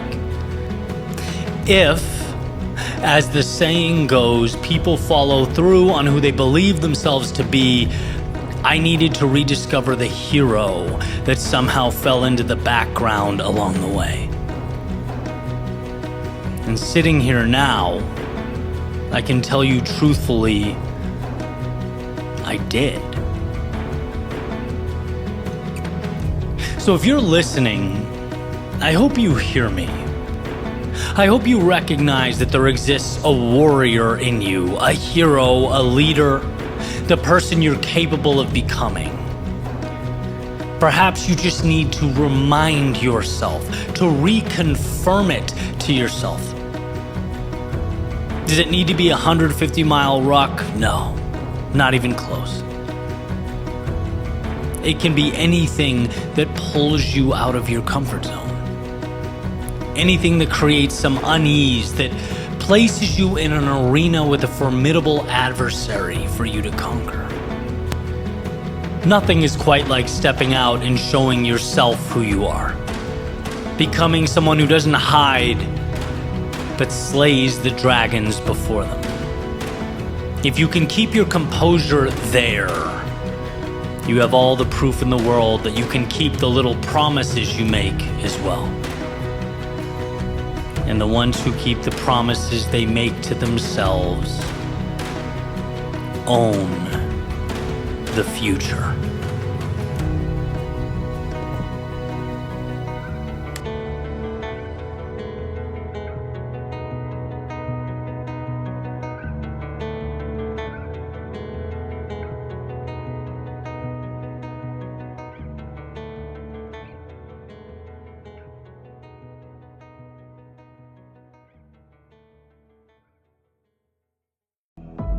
What's the difference between simple and easy? Well, simple is straightforward, uncomplicated. Easy, on the other hand, means achieved without great effort. The difference between those two words is subtle, but essential to understand. One deals with the complexity of an outcome. The other, your will and determination to achieve that outcome. Becoming who you most want to be is simple. But becoming who you most want to be is not easy. Just like walking is simple, yet hiking up a mountain is not easy. The procedure didn't change, the context did. So let's talk about context. Let's talk about this cyclical nature of growth, because it's not that most people can't. It's that most people won't. It's not that most people don't get how. It's that they don't have a strong enough why. The path is laid out before you. You just have to be willing to walk down it. Will you?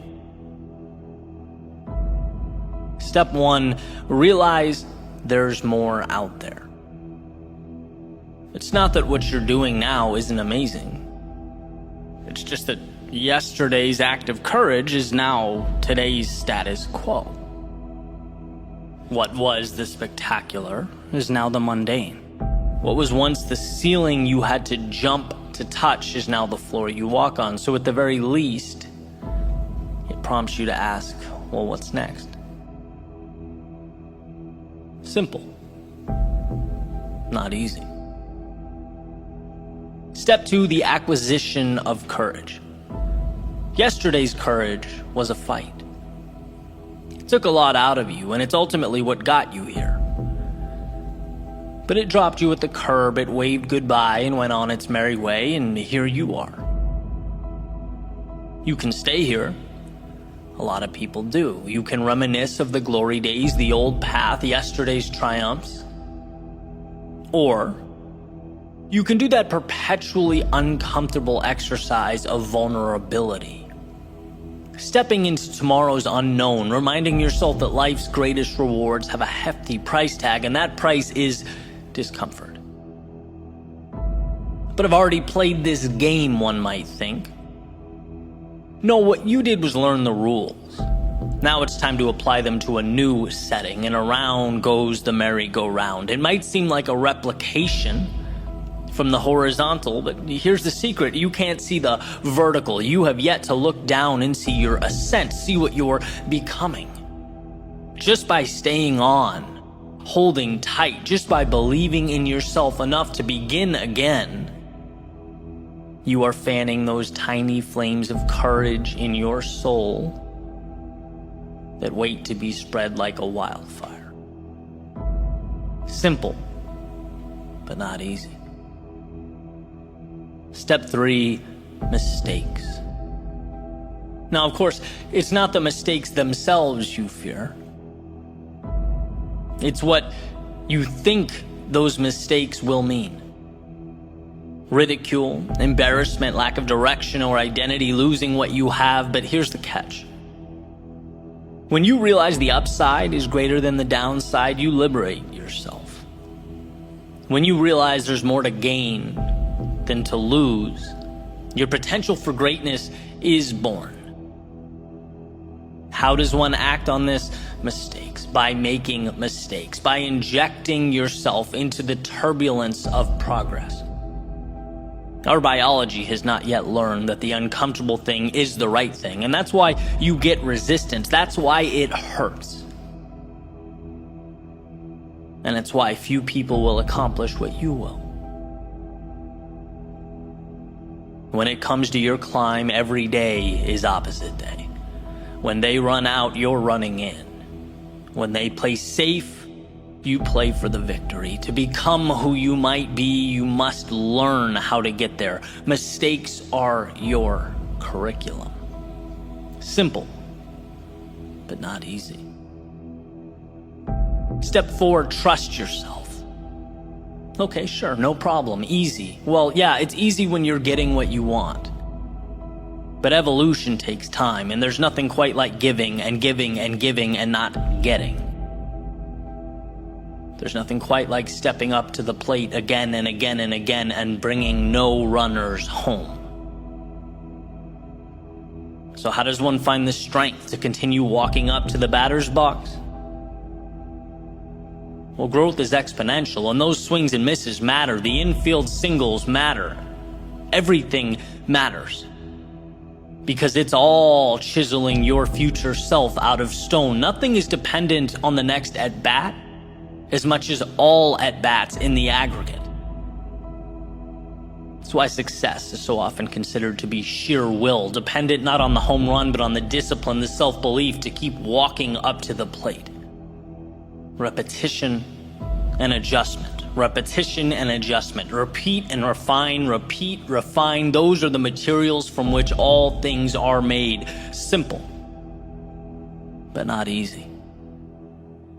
And then we have the finale, the ending, step 5. Celebrate and adjust.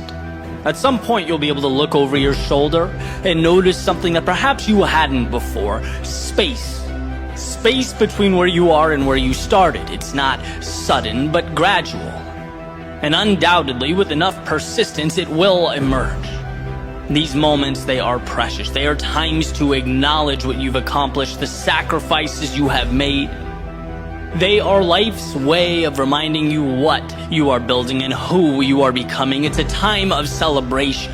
Every little win means something. Every small victory matters, so relish in it. And then transform it. Normalize it. Recognize that that mountaintop is your foundation now. Your starting point has changed, and so have you, which means so have your expectations. With an increase in ability comes an upgrade to what's possible, what's expected. And look at that. We have arrived at a new step 1. Realize there is more. This is the process for capturing that which life has to offer. If you can fall in love with that, appreciate it, respect it, while simultaneously understanding it's not scary, it's dependent entirely on your ability to push forward. If you can understand that, there is nothing you can't do. Nowhere you can't go. Simple, yes. Easy, no. But you're not in this for easy. You're in it for the journey, the growth, the adventure. You're in it because it's not easy. You'll see in time, as will the world, that this decision to endure was simply the best one you ever made.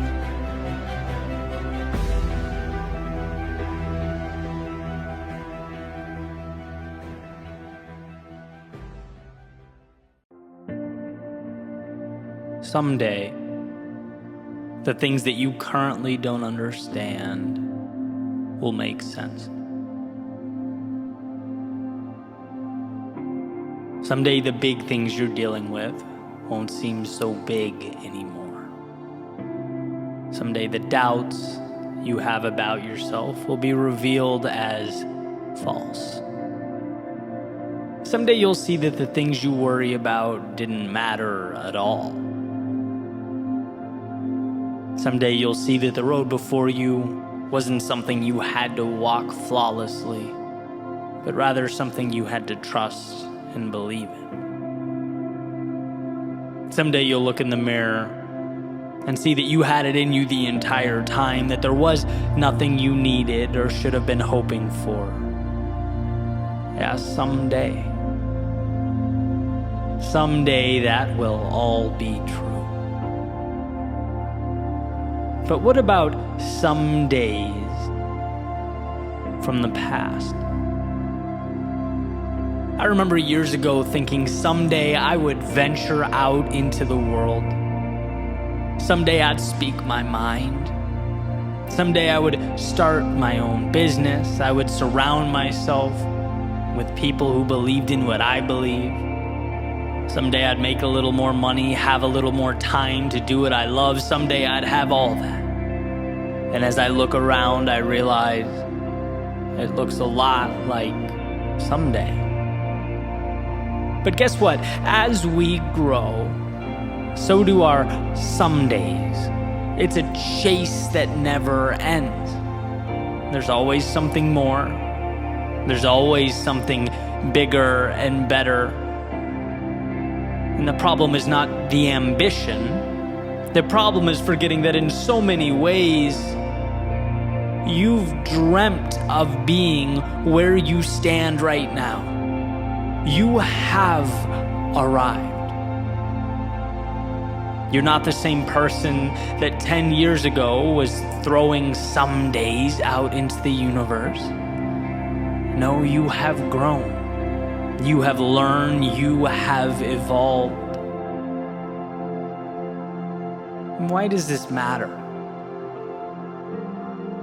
It matters because without acknowledging how far you've come, you cannot acquire the strength needed to go where you must go.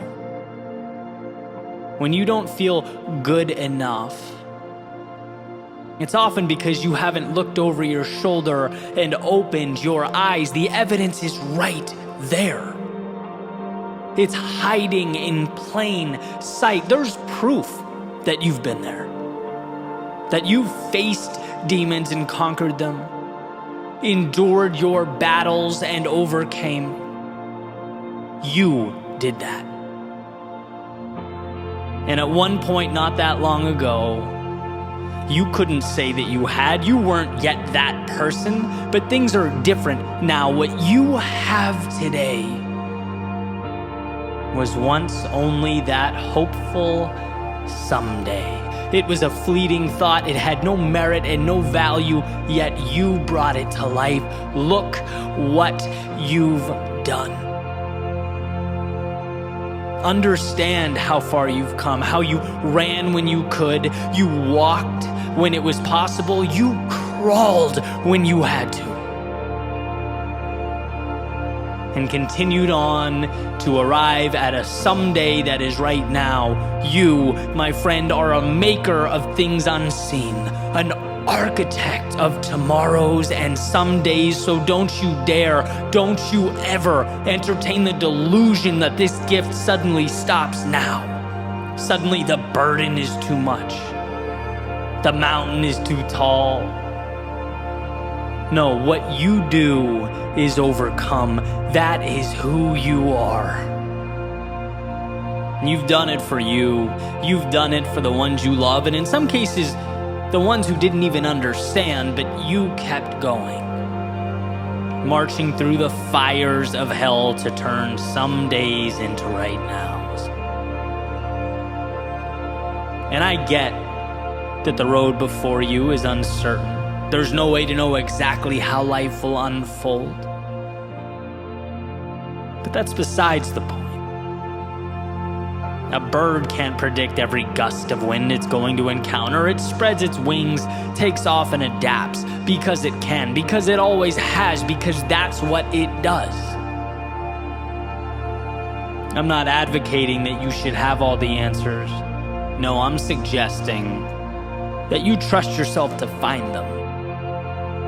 To move forward into the haze that surrounds you, to make sense of the seemingly illogical, bring about reality from the make-believe. Someday, you will have what you're aiming for. But here's to never letting a today go by without realizing that you are always living out a someday from your past. You are always arriving and leaving simultaneously. The accomplished and the student, crossing a finish line and on the starting block with another race around the corner, another chance to stretch your legs and reach for the heavens.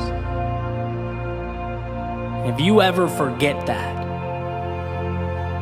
I ask that you find it within yourself to look over your shoulder, to remember what you once asked for, and to appreciate the journey that you have undertaken.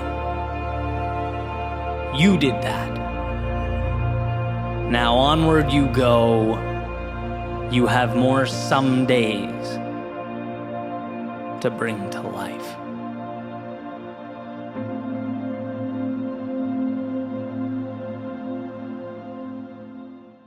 I'm going to share something my friend Michael recently said on a call. And for context, he's essentially describing the last few weeks. And I found it pretty profound. He said, we don't actually value what we say we value what we do. Words don't mean anything, right? The proof is in what we see when we play back the tape. And he was pointing to sort of a disconnect between what he personally was saying matters to him, if someone were to ask, and how he was actually spending his time, which was essentially working a lot. And, I'm paraphrasing, obviously, recapping the convo, but he was basically like, man, I talk about how much these things mean to me, people, travel, freedom. But I look back at my life over the past, whatever it was, X many weeks or months, and it's essentially just work, and work. So based on my output, what do I value? Well, I value work. And this recognition prompted an awareness and a plan for change, and I just found it to be incredibly powerful. Obviously, the main point, but also the self-awareness, right? It's challenging. It's hard to view your life with that clear of a lens, to step back and really see things in totality. And see, I don't think I know of, any super detailed, complex, intricate strategy that's ever changed someone's life. It's always an adjustment to the basics, the big picture things. I'm on the wrong track. I'm off course. I'm missing what matters, right? It's correcting the dissonance in our lives. And it made me think, wow, right? Where's the disconnect between what I say, what I claim to value and how I'm living my life? Where's the gap between what I want most and how I spend my time? And so as I was thinking about this, right, there's a very specific kind of story or anecdote that comes to mind. I'm sure over the, last 11 years of me speaking and sharing and creating, I've touched on it before, but 11 years is a long time, so I'm going to repaint this picture. It's essentially an old story about a teacher or a professor standing in front of his classroom holding an empty jar. Right? He's doing a demonstration for his students, and he places a few big rocks inside the jar until they reach the top. He then asks the class, is the jar full? And the class, the students, seeing the jar filled with rocks, they nod. Yeah, it looks full. So he reaches underneath the table, has a little cup of pebbles that he pulls out, and slowly pours the pebbles into the jar. The pebbles slide through the cracks between the rocks, taking up space. So he asks again, now is it full? Students laugh a little this time. Probably not, they say. Correct. In comes the sand. He takes out another cup, pours the sand into the jar. The sand fills those spaces that even the pebbles left behind. What about now? Class is perplexed. Takes out a cup of water, pours the water in the jar. Eventually, there's no room. And the professor says the lesson is simple. If you don't put the big rocks in first, they'll never fit. And this matches perfectly with the sentiment of Michael's story. Most of us can tell you what our big rocks are. It's family, it's health, freedom, creativity, peace, presence, adventure, love. Fill in the blank. You ask someone what matters most, and usually the answer comes quickly. But then you roll back the tape on their actual life, and you find that something else was put in the jar first. Work you don't like, or work you're not passionate about, or notifications, or obligation, distraction, noise, survival mode. And by the time we finally make room for the things we swear matter most, there is no room left. That's what struck me so deeply about that conversation. He said something incredibly honest. I don't think we actually value the things we say we value. I think we value what we repeatedly do. And that makes perfect sense, right? Our lives are already telling the truth. Maybe the calendar is honest. Our habits are honest. The repetition is honest, not our intentions. In fact, I had a 5th grade teacher who used to constantly say the road to hell is paved with good intentions. Maybe a tough lesson for 5th grade, but it stuck. Because the truth is, life fills up quietly, right? No one wakes up one day and consciously decides, I'm going to neglect the things I love. Yeah, I'm going to skip everything that matters. No, it happens gradually. It's like one postponed trip, one more late night, one more waiting to live, one more season of saying, once things calm down, it's go time. But life never completely calms down. The stars never align. There's never a perfect. Which means self-awareness becomes everything. The ability to stop and ask, what actually fills my jar?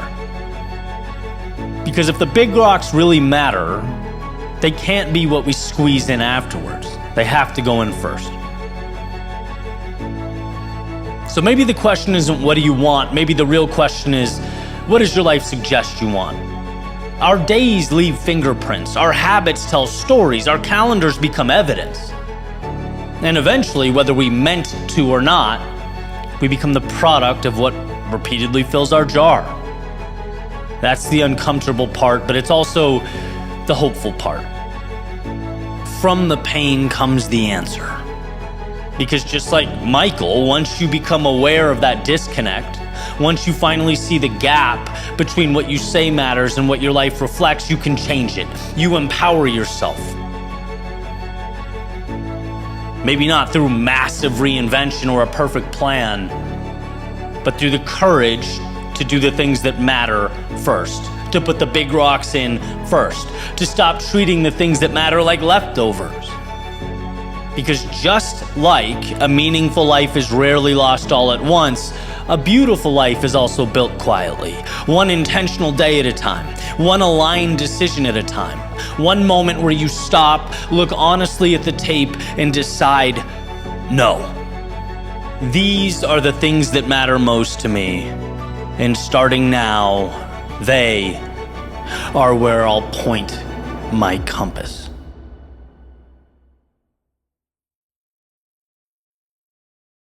We tell ourselves the path is complicated because it excuses us from taking the first simple step. But let's dive in further. If things are complicated, then we don't have to jump yet. We don't have to feel exposed yet. We don't have to step into discomfort yet. Perfect. Our lizard brains love that. We can instead go on our comfy fact-finding mission, looking for answers that really can never be found. Because what we're looking for only materializes in motion. It only shows up along the way. Sometimes I don't think it's conscious. Sometimes I'm convinced we have no idea we're doing it. Let me give you an example. On this podcast, this channel, I like to share about my friends a lot because I'm fortunate enough to learn a lot from the people around me. So I'm going to do it again here and talk about my buddy Steven Selly. But first, a little context. So recently, I've had some writer's block, just kind of stuck. And believe me, I talk about it a lot. It's not that I'm always stuck. But when I'm not, when I feel like I'm cruising through a particular chapter, I don't share as much because that's not really where I learn the most, right? Most value is in the overcoming. And so that's where I like to, shine my spotlight. And so back to the example, right? Here I am, essentially trying to pivot on YouTube again. As we all know, this is an adapt or die platform, and while my episodes and stories are popping off on Spotify and that's doing really well, that has not been the case on YouTube. right? At least not recently. And so what am I not going to do? I'm not going to blame the platform. Certainly not going to throw a fit. I have to adjust, right? I have to get better, period. I have to make sure I'm giving as much value to the audience as possible. That's it. That's the thing. That's the challenge. And so I'm thinking, all right, I finished a pretty powerful adventure a few weeks back with some friends. I documented it all. How about turning that into a masterpiece for YouTube, right? And really excited about the challenge, a more advanced production, a pivot to that next level. And so I get all the video clips, I grab my mic, I have these ideas in my head, I have notes in my notebook, I sit in front of my computer. Day after day, I just freeze. It's bizarre, right? I start telling myself, well, maybe you need help. Eddie, why are you even editing, right? Have your editors do this. These clips aren't good enough. You shot most of it on an iPhone, right? You didn't get drone shots. This is too much like what I usually do. Oh, now it's too far removed from what I usually do, right? You get the idea. It's like, this internal dialogue driving myself insane. And the video still sitting there with zero progress. Okay, in comes Steve. And Sir Steve has many talents, but one of them is being in front of the camera. The dude has courage, period, objectively. He'll try things. He'll take creative risks. And it's a numbers game, right? He'll tell you himself, sometimes he hits, sometimes he misses. Sometimes he really hits, sometimes he wildly misses. That's the life of brand building and content creation. But the last year or so, he's gone all in on music. And I get a message from him, sends me this music video where he's at the beach performing one of his songs, right? And he asked if I'd give feedback. I said, of course, happy to, right? And I watch it. And as I'm watching it, I'm like, wow, the cinematography is beautiful. And the idea is simple, simple but well done, like a cinematic simple, the kind that's hard to do. Because when you're filming that type of thing, you take one step too far and you kind of overdo it. It's easy with that kind of thing to quote unquote do too much, right? And so in my humble opinion, the dude just nails it on this video. And so we're talking and I'm like, hey, who did the video for you? And he goes, me. And I said, and who else? And he said, just me and a tripod. And I'm like, what? And I watched it again, and sure enough, yup, every shot is still, right? There's no movement, clearly set up on a tripod. But the setup and the placement of the subject and the changes of scenery and the color grading was also good that I didn't even notice. He's just having fun in front of his camera with, by the way, a lens and setup that cost 1/3 of what mine does. This is not about complexity. And that's kind of when I realized, I'm trying to complicate the simple. Trying to reverse engineer an outcome instead of just saying what I want to say. Instead of pressing play and letting it fly. Right? I'm trying to find little pieces of perfection all around me when it's the imperfection that connects with people. It's the realness that matters. You do it because your soul is pulling you in that direction. You're doing it because you love it. You're doing it because you have something to say. This isn't a paint by number. This isn't how do we get views. And deep down, I know that. I've always known that. But fear has a way of exposing you. It's subtle. And I didn't even realize the reason I was dragging my feet is because somewhere deep down I was afraid. I was afraid that if this didn't work, I'd be back to square one. If this fell flat, I wouldn't have the answer that I was so sure I had.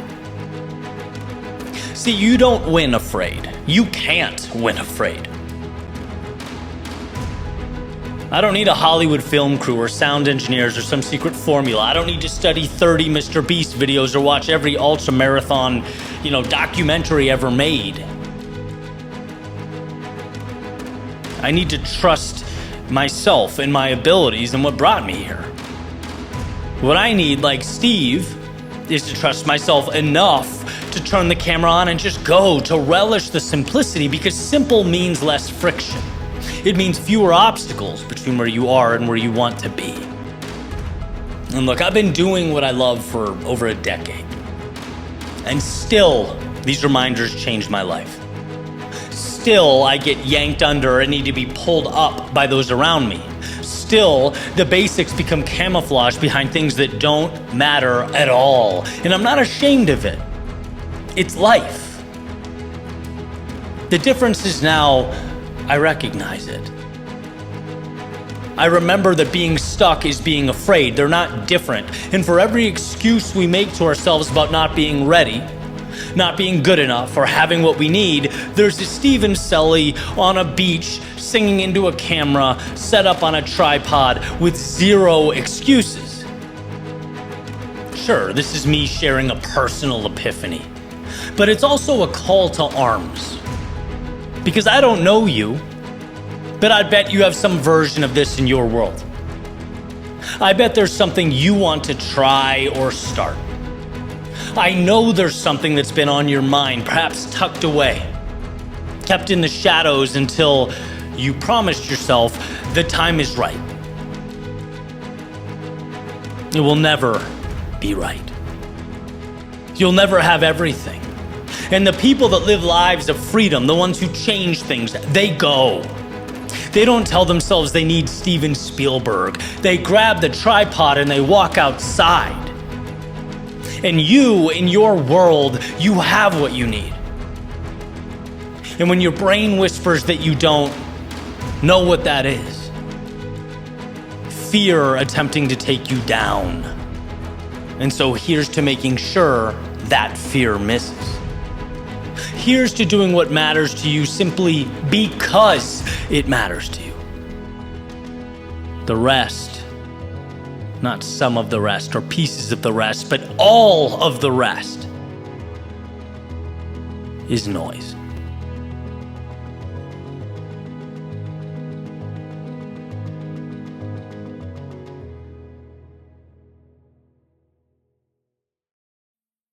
He wasn't the best father, but he was the best father for me. A banger of a quote from my friend Michael, who I actually referenced a few days ago. I'm putting my buddy on blast here, but I thought it was so moving that I asked if I could share it on the podcast. And a little bit of context, we were talking, he was asking me about my childhood, and I said, I'm a very lucky guy. I have two incredibly supporting, loving parents, and I don't ever take that for granted. And he goes, yeah, well, man, my childhood, it was hell.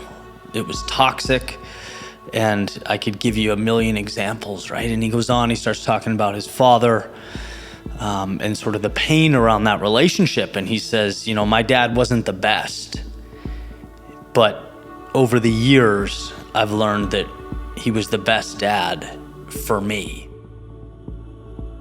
It was because of that situation that, I learned to be resilient. I learned to deal with hardship, right? And so Michael, for context, he's a fireman now, and obviously deals with some pretty gruesome stuff, and says, there are situations where, the average person would turn white, but I'm able to stay composed and deal with it and, take the curveballs life puts in front of me in stride. And I attribute a lot of that to the battles that I once fought and the work I've put in over the years to find good in those things. And I'm just thinking, man, everyone could use that, could hear that. Because even if it's not issues at home as a kid, right? Maybe it's a toxic and unfortunate relationship. Imagine thinking, well, it wasn't the best relationship, but it was the best relationship for me. Because maybe it taught me, what I want and what I don't. Maybe it reminded me how important it is to show up for yourself. Maybe it taught me to stand up and say never again. Or a work experience that was brutal. It wasn't the best work experience, but it was the best work experience for me. Because maybe I learned that starting with less money, but existing in a lane with the trajectory I care about means more. Maybe I saw how important it is to work with people who bring positive energy and light. Sports injuries. Wasn't the best situation, but it was the best situation for me, because maybe it was an opportunity to rest, to strengthen other areas of my body, to improve form, to improve supporting muscles, and on. You get the idea. It's seeing value where others don't. See, the thing about misfortune is it's often the portal to change. When things are quote unquote okay, there's very little incentive to change or evolve. And funny enough, it's our darkest moments that prompt us to look within ourselves for answers. Right? It's feeling down that brings us to the mirror, where we're finally able to look ourselves in the eyes and say, I'm ready to change. I'm ready to evolve. This is not going to define me. This is going to be a staircase. Remember that life is not happening to you, it's happening for you. But the value is very much dependent on you. Will you take this seemingly unfortunate outcome and cash it in, turn it into something beautiful, or will you give it power over you? See, that quick convo with Michael reminded me that those things we often deem disappointing or tragic, less than ideal, they're the currency required to build a new life, to renovate our realities and expand the way we look at the world. Life is never going to be perfect. It's never going to be all rainbows and butterflies. It's a game of taking the pieces before you and building something with them. And as you know, you could drop the same pieces, the very same pieces, same ingredients, same circumstances at the feet of two different people.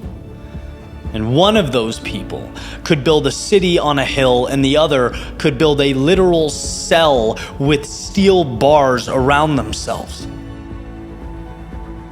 This convo was a voice whispering, hey, don't forget, you have that choice.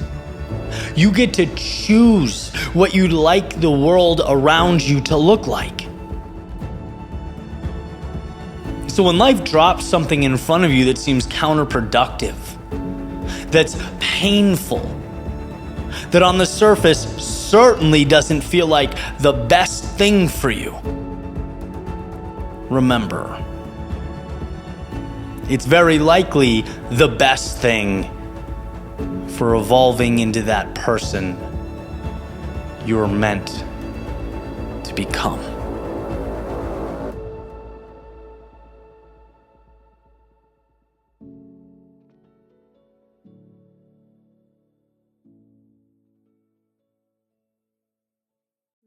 There's a giant sleeping inside every one of us. Not dead or gone, just sedated by routine, the normalcy of every day. Comfort, distraction, a repetition of days that all kind of look the same after a while. And the dangerous thing about a sleeping giant is that eventually the giant forgets that it's a giant at all. It starts identifying with the cage instead of its strength, with the alarm clock instead of the dream, with survival instead of possibility. You see it every day, right? People with oceans inside them, speaking in buckets of water, teaspoons. People born to create, lead, move, build, inspire, convincing themselves to, quote, be more realistic. You see it in people standing inches away from a life that would light them on fire, that would totally transform their world. But they never touch it, because somewhere along the way they learn to fear their own power, and maybe that's the real tragedy of life. Not the things we usually think of, not failure or embarrassment or loss. Maybe the real tragedy is reaching the end and realizing that giant stayed asleep. I remember reading a story once about an old circus elephant. When that elephant was young, they tied its leg to a wooden stake. As a baby, no matter how hard that little elephant pulled, it couldn't break free. So what did it do? The logical thing, eventually it stopped trying. But see, years later, that same elephant weighed thousands of pounds. Powerful enough to uproot trees, let alone that little wooden stake. Powerful enough to destroy the entire circus if it wanted to, but the trainer still tied it to that same tiny piece of wood, and that elephant never moved. Not because it lacked strength, but because it lacked belief. It didn't understand its power. It didn't understand the giant it was. See, that's most people. Not trapped by reality, but trapped by memories, by limiting beliefs, by stories of not being adequate, good enough, or capable, old identities, old fears, old failures, old versions of themselves they should have buried years ago. You tried once and got hurt, so now you hesitate, right? You opened your heart once and got betrayed, so now you stay guarded. You chased a dream once and looked foolish, so now you play small. But listen to me carefully. Your past is not proof of your limits. It's merely an indicator of where you chose to stop, and there's a monumental difference. Because giants, they don't disappear. They sleep. They sleep under disappointment, sometimes under insecurity or years of distraction and numbness. Make no mistake, they're still there. And every time you feel restless, that's the giant shifting in its sleep. Every time you look at someone fully alive and feel something ache in your chest, that's the giant recognizing itself. Saying, there has to be more than this. That's not sadness, my friends, that's a pulse. That's the part of you that remembers, and maybe awakening isn't some massive cinematic moment. Maybe it starts quietly, subtly. Maybe it's the morning you stop hitting snooze on your own life. The day you decide to train again, or pick up the pen and write again, the camera and create again, the mic and speak again. It's opening your door and believing again. Maybe awakening is simply refusing to abandon yourself. No, not for even one more day. Because giants wake slowly. First comes awareness.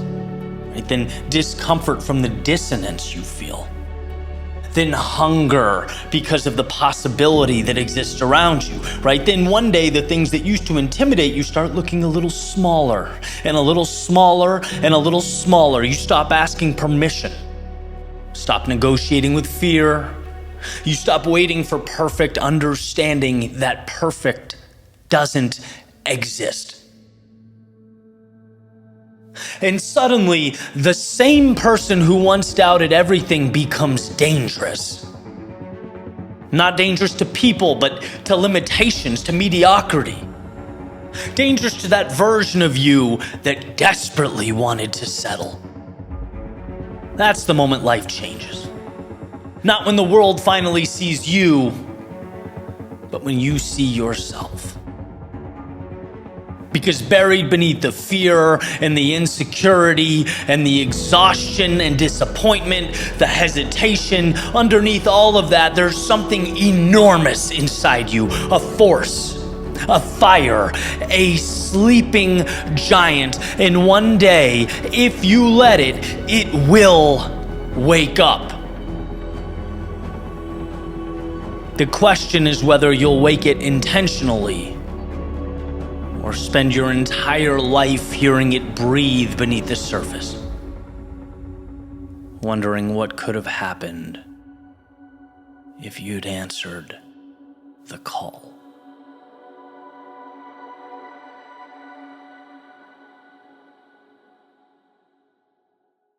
Hold the vision, but trust the process.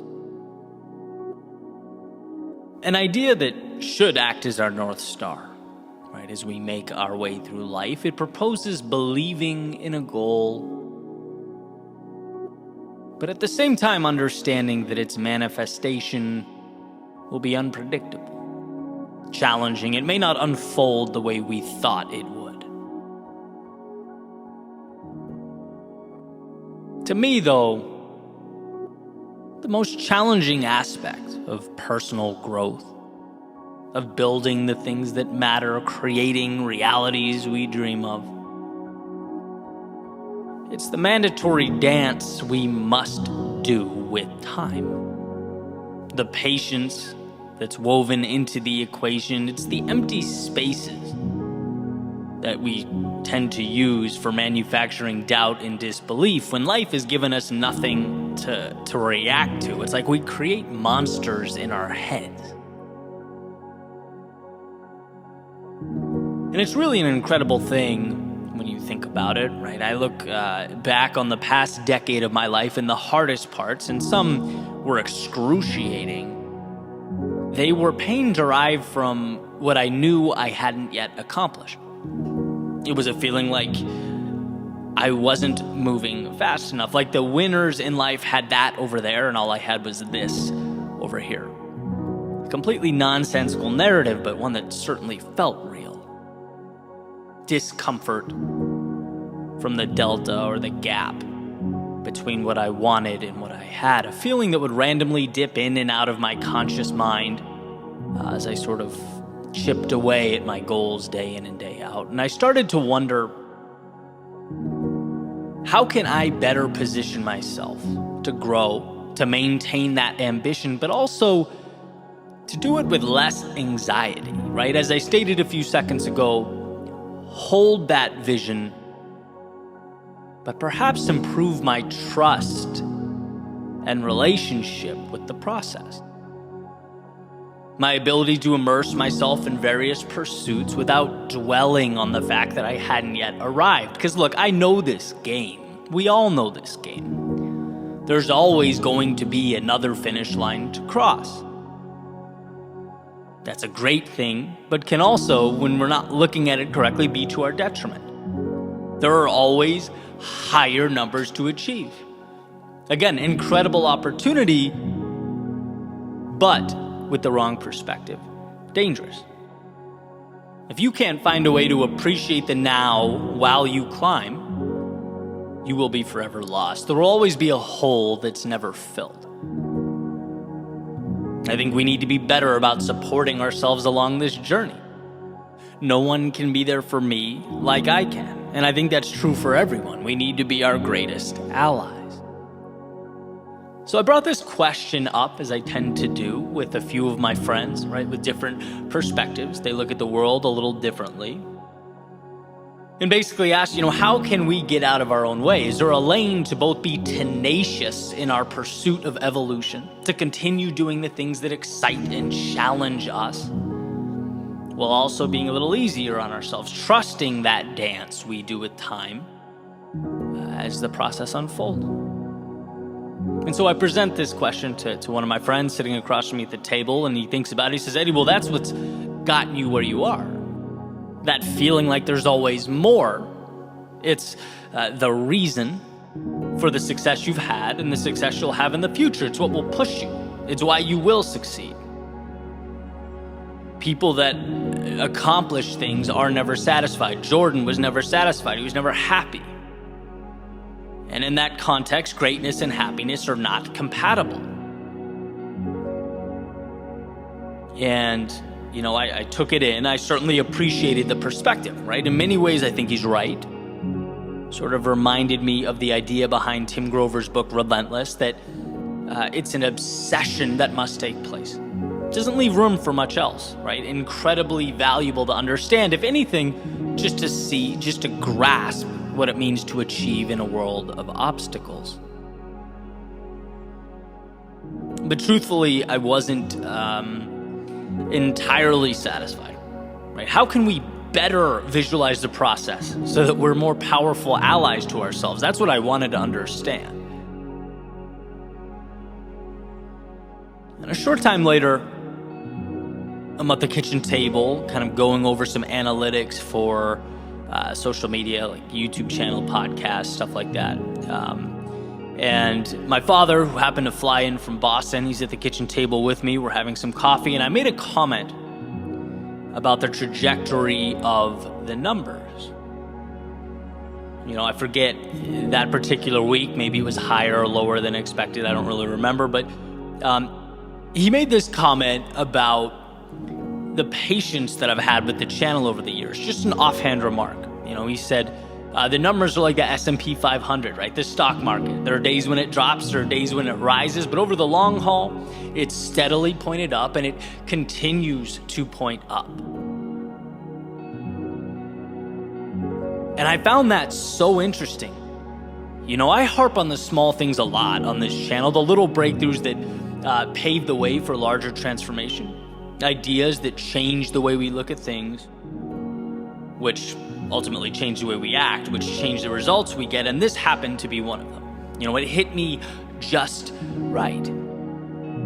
What is perhaps the most important piece in the famous book, The Intelligent Investor? What is the idea that made Buffett a billionaire? It's that you invest in things you believe in and you remove the emotion. You hold the dips. Right? When the stock market takes a hit and everyone's panicking and acting emotionally and selling, you don't sell. You buy more, right? When the world emotionally rushes out, you rush in. And when the world emotionally rushes in, you step out. Well, in life, there will be days when your metaphorical stock drops. At least you feel like it does. Right? Those YouTube numbers, perhaps numbers in the old bank account, maybe fitness goals fall flat. Maybe you're just not seeing a return on investment. But we are never defined by the events of the day. Even the worst of days, they're merely a small part of a much larger pattern. And the truth is, sometimes success is so small, you can't see it. Of course you're going to be anxious if you think every day should be comprised solely of mountaintops and finish lines, if you're always looking, comparing, contrasting. But sometimes success is 0.00001% better. Sometimes success looks like the S&P 500 taking a hit, dropping for a day, a week, or a month. Sometimes growth doesn't look like what we want growth to look like. But just like intelligent investors, you are putting your money in the belief that at a certain point down the road, the value will be higher then than it is now. And this idea has been everything to me, particularly on the days when it feels like things are going backwards, over periods of time where I feel like I've been standing still, where the voice in my head is presenting all kinds of scenarios that I could have been better or done more, and maybe so. But these times are nothing more than data points. They are steps along the way. And knowing this, it essentially frees me from the delusion that growth is always visible, that I can always look around and see visible triumph. It allows me to march towards my goals and my dreams, having a renewed relationship with each step. There's a saying that we need to keep our head in the clouds and our feet on the ground. Life is a continual juggling of extremes, and I think this gets it right. Our strength is in the ability to take those steps, each one a message to the universe that we are stronger than we were yesterday. But what makes our journeys truly divine is that they aren't comprised of or built with those steps like a house of cards, where one wrong move or some delay will cause the whole thing to fall, to come crashing down. No, what makes the journey divine is the infinite number of paths that can bring about its materialization. There are no wrong paths. Some arrive sooner, some arrive later, some mid-journey cause us to realize that the compass wasn't even pointed in the right destination, right? They change what it means to arrive. But the point is, every step is required, every step is a miracle, but the power is not contained solely in one step, but rather what we choose to make of all the steps combined. The dips, the lows, and the losses only have significance if we give them significance. Otherwise, they're just a few stops along the way to something beautiful. So why exhaust energy on data points that haven't arrived yet, on destinations in the future? Destinations that we trust ourselves to figure out anyway. Our emphasis should be on the present moment, on gratitude for the fact that we get to wake up and choose the pursuits that we've chosen. And some days, those pursuits will feel like the miracles that they are. We'll see the finish lines, the mountaintops. We'll feel triumphant, and some days, those victories will be hidden in plain view, but they are there nonetheless. As we make our way into the great unknown that is life, piecing each second, each minute, each hour together to become the path leading us where we need to be most.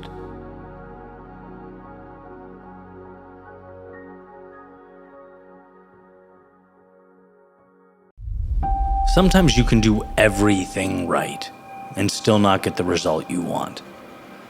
This, as the saying goes, is life.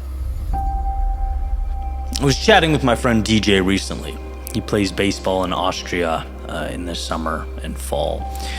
He's a pitcher, and shared something with me that I'd never really thought about. I guess simply being that I'd never pitched, right? But I love baseball, grew up watching the Sox, and really love the metaphors for life. I've talked a lot about that sort of parallel. Most of them we've heard, right? Like a batter that hits 300, which is essentially 3 hits out of every 10 at-bats, excluding walks, is an above-average player. That's a lot of failure. That means they fail more than twice as much as they succeed, right? We've all heard that, on and on and on. But this angle I'd never heard, right? We were a few of us sitting at dinner, and he said, there are times when the catcher calls for a particular pitch, places his catcher's mitt exactly where he wants the ball, and then, DJ is the pitcher receiving the call and seeing the glove, could theoretically execute on that pitch perfectly. He could release the ball, have it move exactly the way he wants it to, on trajectory to land right in the catcher's mitt, but still, the batter makes contact. Somehow, the pitcher did exactly what he was supposed to and still gives up a hit. And I'm listening to him describe it, and it was so matter-of-factly. When he was talking about it, I was sort of anticipating some animation. I feel like I would be so dramatic if that were me, right? And the guy still somehow gets a hit. But that's not what it was like. He was just, it happens. You have to immediately forget about it and think about the next pitch. You're always immersed in one thing, the pitch you're throwing. And I just thought that was so cool and so powerful. And see, here's the thing, right? None of this is an avoidance of responsibility. I think he'd agree with regard to baseball, certainly in life. The vast majority of circumstances, let's face it, they are self-created. Not all, but certainly most. And the ones that aren't, it's often on us to have, prepared for that unknown. But when I know I fell short, or I can measure where I didn't hit the mark, it's frustrating, sure, but at least it's understandable. It makes sense in my head. It's the way things should be. I wasn't good enough, therefore the result was X. It's easier to get over those things. Also, because you now know what must be done to improve. The times, however, when we feel like we've given our all, done what we were supposed to, and life still smirks and says, nope, not today, it just hurts a little more. It's like my parents trying to explain to me gently as a child that life isn't fair. Well, that childlike frustration doesn't seem to leave, right? It's on us to properly internalize and digest the reality. Just like a pitcher hitting his spot and still getting crushed, there is a patience and short-term memory required. Plenty of examples, right? You can be there for someone, go out of your way to be kind, add value, make their life better, and still get mistreated. That's not fair, but it happens. Another example, just kind of off the top, right? You can invest your money, do exactly what you're supposed to, the whole 401k thing, and the stock market takes a dive. Is that fair? Technically, you knew the risk. Still frustrating. You did what you were supposed to, right? You can practice something for months or years and still not make the cut. You can eat healthy, live a healthy lifestyle, and still get sick. Fair? I mean, not on paper, but it's life. In theory, there's a certain reciprocity you come to expect from the universe that never arrives, right? Greatness is observing, learning not to take it personally, and moving on, right to the next pitch. If you fixate on what let you down, you give that thing power over you. Here's another sort of different angle on this, right? Someone recently sent me a link to his Substack, and I was taking a look around the platform, right? I'd never really explored it, and came across an article by Dan Coe, who's another content creator on a variety of social media platforms. And in this article, he's listing off all his failed businesses, and I almost couldn't believe it. Right? Not because it didn't make sense, but because I'd always known the guy as an intelligent media personality with millions of followers. I never took the time to think about him struggling through failed, drop shipping businesses, SEO consulting, marketing agencies. The list just seemed to go on and on and on. And you can almost feel that sort of short-term memory baked into his journey.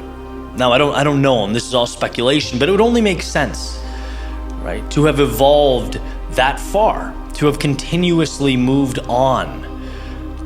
Sometimes life just shakes its head, and you can't personalize it. You can't see it as the world chaining you down or you not being good enough. It's like, you learn from this experience. Depersonalize it emotionally. Next pitch, next thing, next adventure, onward. You just can't stop. Don't get lost in what's gone. Sometimes our idea of reciprocity and validation is respected, and life makes sense, and all is well in the world. Things are quote unquote as they should be. But sometimes things feel unfair. Whether you're a pitcher hitting the right spot and still getting hit, an entrepreneur in the arena, in the battlefield, putting in work and not having it click, or toddler Eddie, right? Taken aback by the notion that suddenly there are no more push pops in the freezer. Growth is knowing that fairness, or life's supposed to's, they are a guide. They're not the rule.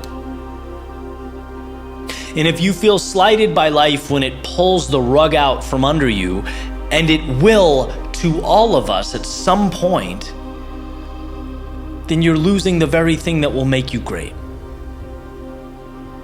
You can't stop someone who refuses to quit, who stays composed, and who simply moves forward. Next pitch.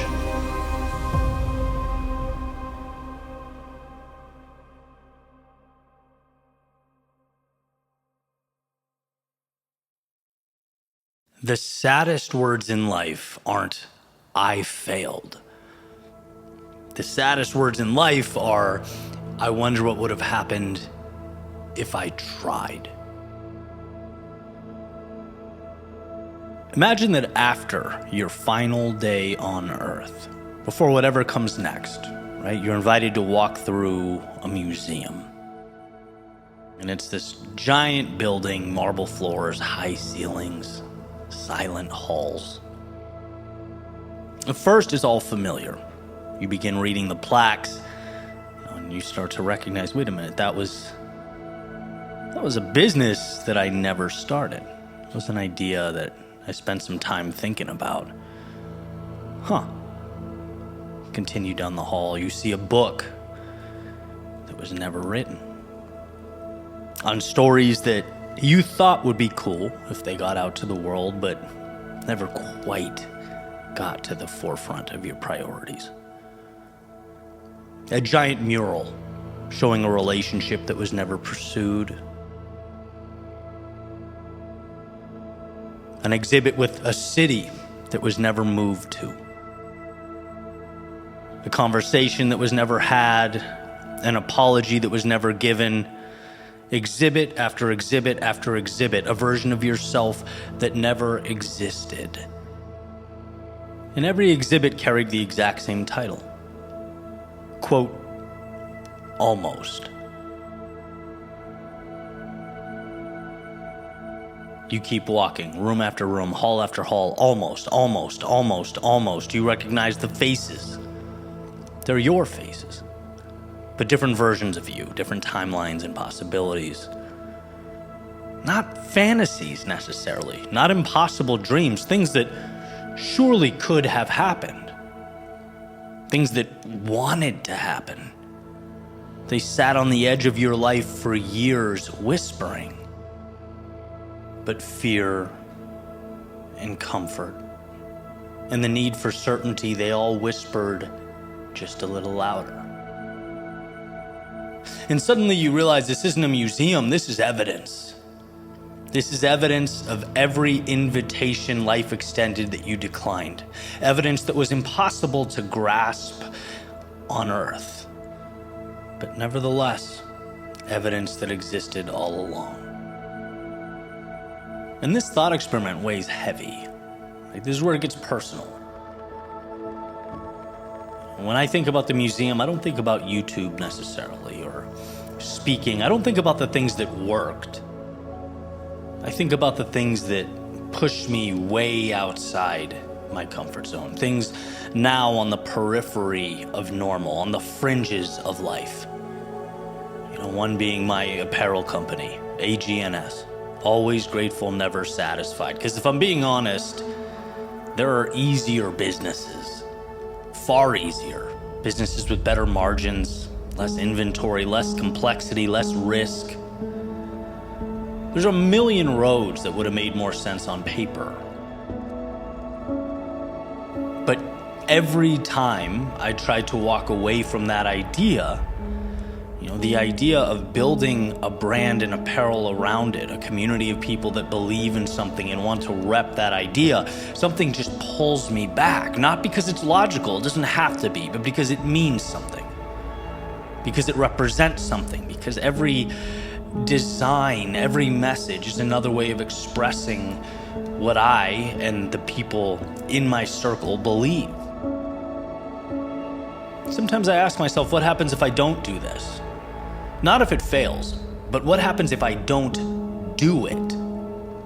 What happens if I choose a safer route or a more practical, predictable route? Immediately, my mind goes back to that museum. I see an exhibit behind glass, a brand that could have existed, that could have changed things or stood for something. A community that could have formed, people that could have connected, lives that could have been impacted, and that plaque underneath that says, almost.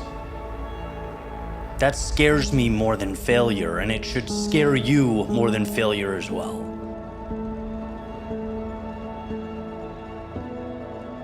Failure's part of the ride.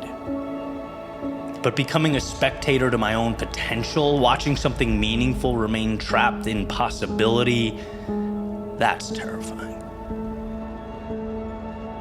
Now expand this museum, right? First lesson is obvious. Look at the things you've been avoiding, the business, the book, the call, the move, the dream. The thing that keeps tapping you on that shoulder. stop pretending you don't see it, because one day you may have to walk past it hanging on a wall, and that's painful enough. But the second lesson is even more unsettling. Imagine walking into a room you never expected and seeing exhibits that shock you. A painting, a company, a mission, a life, a contribution, something extraordinary, and you start thinking, wait, that was available to me? That was all possible? That could have been my life? You never pursued it because you never imagined yourself capable. You played small and made assumptions, essentially accepted a definition of yourself that was too narrow. You never even applied or explored. Not because you couldn't. And that's the billion-dollar detail. But because you didn't believe that you could. And suddenly the museum becomes far more than a collection of missed opportunities. It becomes a collection of stolen identities, versions of yourself that never got introduced to the world, not because they weren't real, but because they were never given permission to emerge. That's what I want this museum to remind you. Not what you've wanted, but rather how little of yourself you've explored. Think about how many rooms remain unopened. Think about how many gifts remain undiscovered and possibilities that are hidden beneath versions of you that are playing it safe. Because I'll reiterate it, the greatest tragedy isn't failing, it's graduating from life without ever meeting that person you could have become. One day we will leave this museum behind. The question is not whether your name will be hanging on the walls. The question is whether those halls will be filled with exhibits or empty with places you turn that possibility into something meaningful. May your life be so fully lived that when you arrive at the Museum of Almost, you walk through its halls as a stranger, because everything that belonged there, you brought into the light.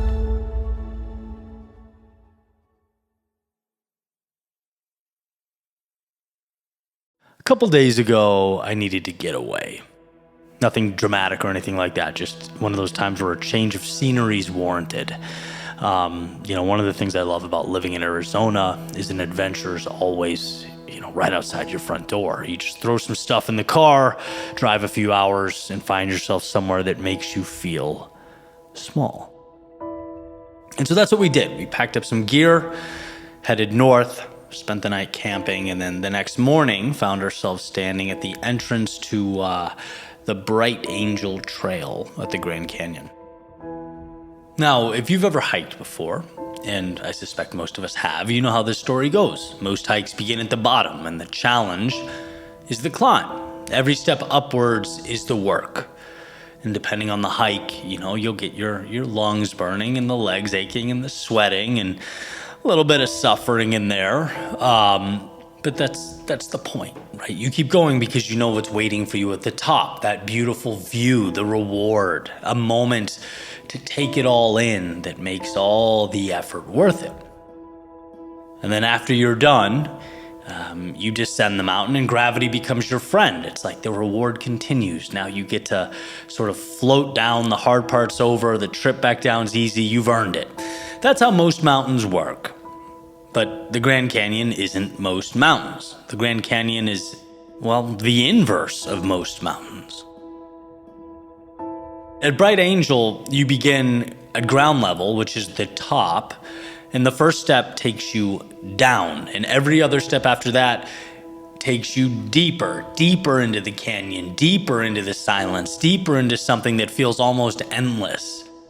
It's strange how easy it feels going down as you're descending, right? And gravity's helping you, and the views are just, breathtaking. There's no other way to put it. Just towering walls of red rock and ancient layers carved by time, colors that truly look like a cartoon. It's like the deeper you go, the more beautiful it becomes. You get immersed in this. And I think because it's beautiful, you don't always realize how far you've gone. You just kind of keep walking. One turn becomes another, one incredible view after incredible view, and before long, pretty deep in that canyon. And then you start seeing a sign or two. And they say the same thing, right? Going down is optional. Going up is mandatory. Sounds obvious. Of course it is. You have to come back. But the more I thought about it, the more profound it felt. Because what those signs are really saying is, hey, be careful how far you go, because every step downward creates a future step upward. Every mile you descend eventually becomes a mile you have to climb.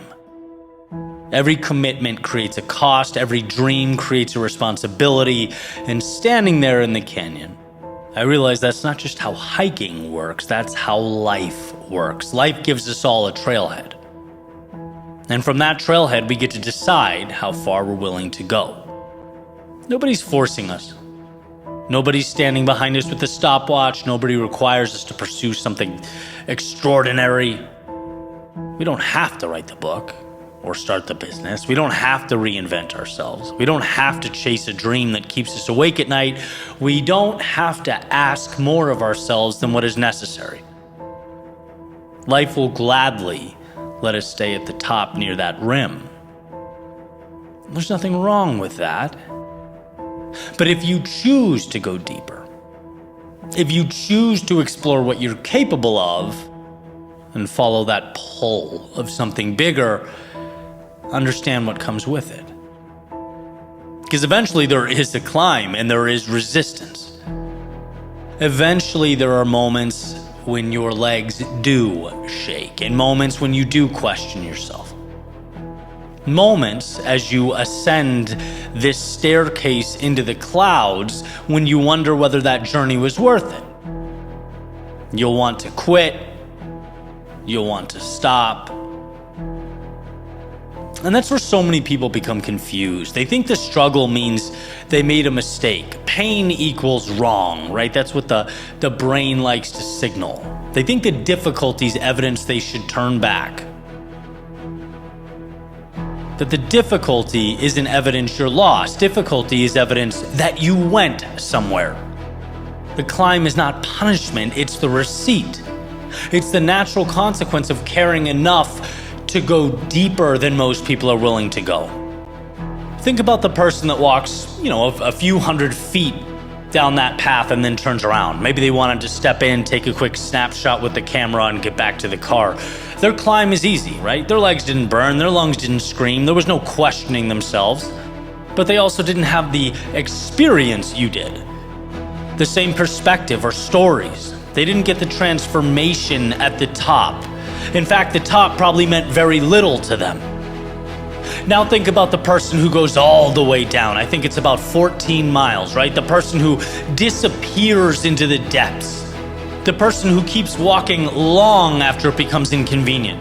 Their climb is brutal. They earn every step. But when they finally reach the top of that rim again, they're not the same person who started. And that's the part that struck me most. When you arrive back at the top, you're standing in the exact same place. Geography has not changed. Parking lot still there. Trailhead, canyon, all still there. The only thing that's different is you. You left one version of yourself at the top and another version came back. Stronger and wiser. More aware of what you're capable of enduring. That's why the view feels different. Not because the canyon changed, you did, and that is the lesson. Life does not demand greatness. It doesn't demand extraordinary effort. Certainly doesn't demand you descend into the depths of your potential. Those things are all optional, completely optional. But if you want an extraordinary life, if you want the perspective that comes from seeing what's possible and the confidence that comes from discovering what you're capable of, then eventually you'll have to go deeper than what's comfortable. Eventually you'll have to commit. Eventually you'll have to accept the climb. And when the climb comes, don't curse it, don't resent it, smile. You chose it. Hard is proof that you picked something worth pursuing. Heart is proof you went somewhere. You dared to descend farther than most people will ever. And one day, standing at the rim again, you'll understand something most people never do. The view was never the reward. The person you became on the journey was.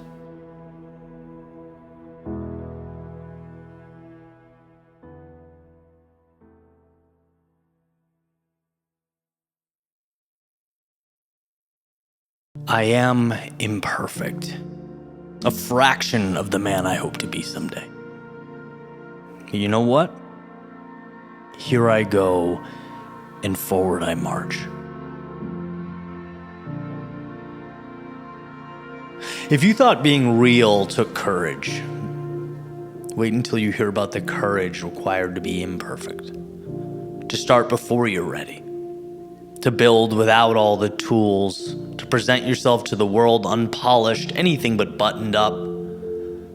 Pulled, not by guarantee, but by a belief in your heart that something better awaits. I don't really know what prompted it, but I was kind of in my head running an inventory of the last few friends I've talked to on my phone. I want to share a few of them. Tom, a recovered addict and now CEO of a multi-million-dollar business in OKC. Terry, similar beginning, fought through alcoholism, a liver transplant. Years later, owns a very successful marketing organization. Happy relationship. Michael, abusive childhood, now a legend of a human being, firefighter, builder, flipping real estate. Eric, ex-cop, saw things so sad and traumatic that it took him years to get over it. In many ways, he expresses he still is, and now one of the most sought-after trainers in the country. Work with a list of clients that would make your head spin. Wesley, who I recently met, battled through cancer, health issues, so much more, and is truly a source of light in this world, building his own inspirational brand now. And I bring these people up not because they battled, and they all did. I bring them up because sometimes I marvel at the courage to stand back up after being hit that hard and decide to build again. Here's what I know. You don't climb your way back from addiction and immediately think, you know what? I deserve to be CEO of a multi-million-dollar company. Think about the pain, the identity shift, the process of earning your own confidence, the mornings of self-doubt, convincing yourself that you aren't who you were, you're who you choose to be today. See, we don't talk about those things often.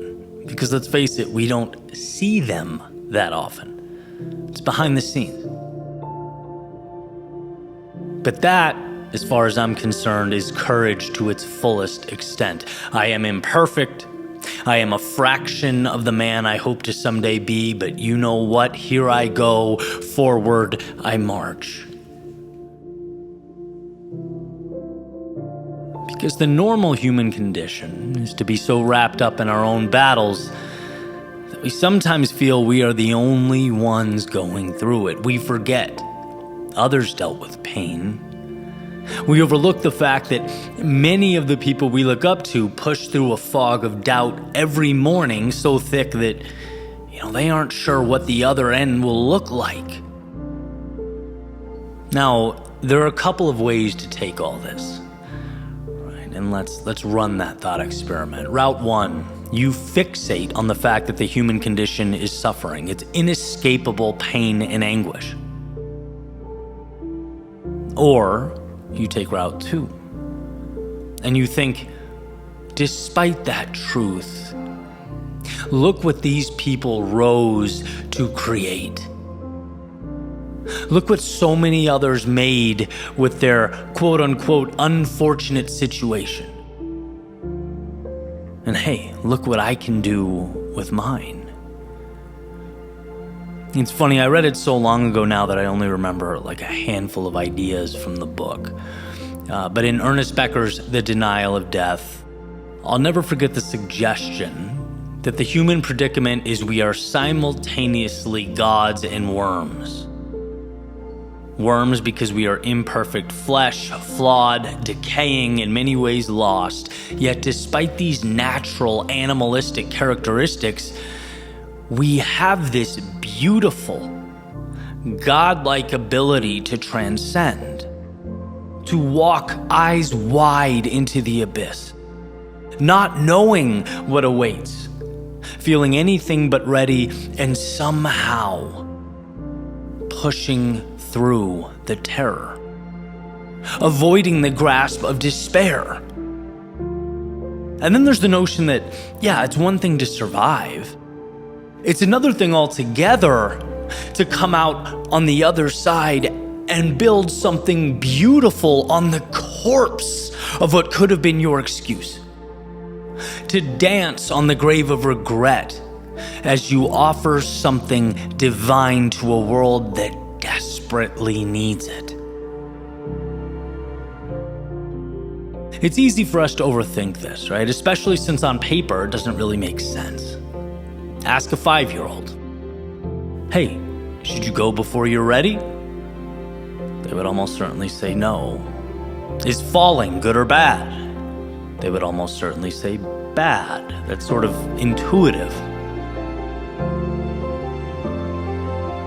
But these are the truest tests of our courage. Not, can I move forward when I feel good? Are you willing to reinvent yourself when you don't? See, what's inside you can take you to the ends of the earth. It can unlock any door. It can act as a light in even the darkest of nights. But the requirement, the variable on which all of this depends, is can you push through, not as the hero, but as a work in progress. Imperfect. Can you be imperfect? See, the divine wants to work through you. That's a belief I hold dearly. But you have to trust enough to open yourself up, to march forward, amidst instincts that pull you back. You have to rise beyond an environment that often tries to keep you down. The courage to carry on when you feel beaten down, small, lost, or hurt. It isn't some of the thing. It isn't part of the thing. It is the thing. And the greater your understanding of that, the more that scale shifts away from the worm.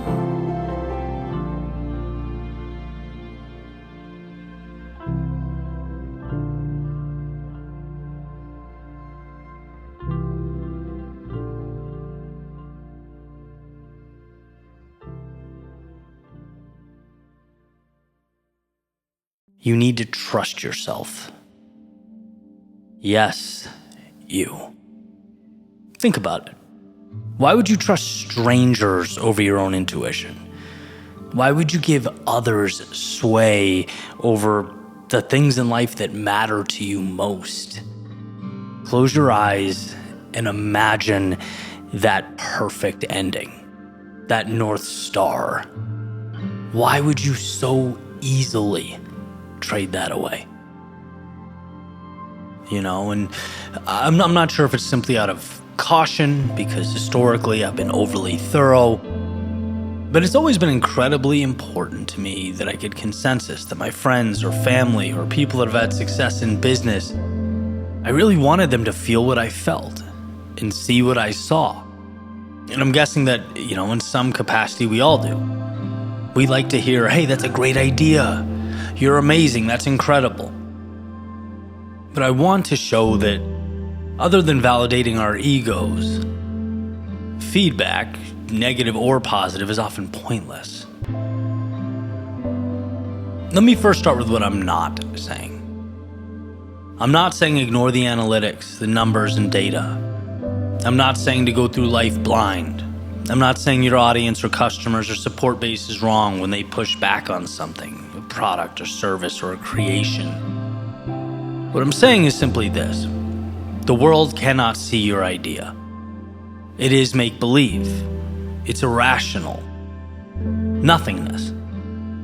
Until, of course, it's built and placed in front of them. To have a pull inside you to create something, but then refuse to bring it to life because of what others say, is like being judged for a bodybuilding competition 2 years before the competition date. Quitting, right? It doesn't make sense. You'd be graded on a pure hypothetical. I've had very smart people tell me things in my life wouldn't work or didn't make sense, and they were wrong. And it's not personal, it's just that my goals existed outside of what they understood. Even smart people operate from their own lived experience. I've had friends, poke fun or give me a hard time about some of the things I've done creatively over the years. And then, this is zero exaggeration, ask me for help teaching them how to do those very same things. I spoke about this a little bit starting out, but in many ways the cycle repeats itself.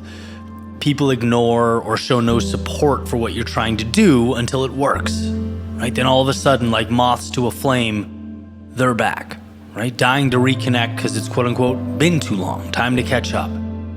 All this stuff, I used to take this personally, like very personally. And I bring it up now because it's one of the things people want to talk about with me more than anything else. At least as far as, online questions go, or people asking questions about starting a channel or building a media company or whatever it is. Comments, DMs, emails. Same theme, right? Disappointment for not feeling supported by those who you thought would be there when you're doing something vulnerable. And it's like, it's not personal. You have to remember, it's never personal. The faster you learn that, the better, right? Because of two universal truths. One, people just act in their own interest. Just what they do. And two, people can only see what's in front of them. This means necessarily that their feedback is just hypothetical on top of hypothetical. Hey, I'd really love your opinion on the weather for July 16th next year. What? And why? That doesn't make sense.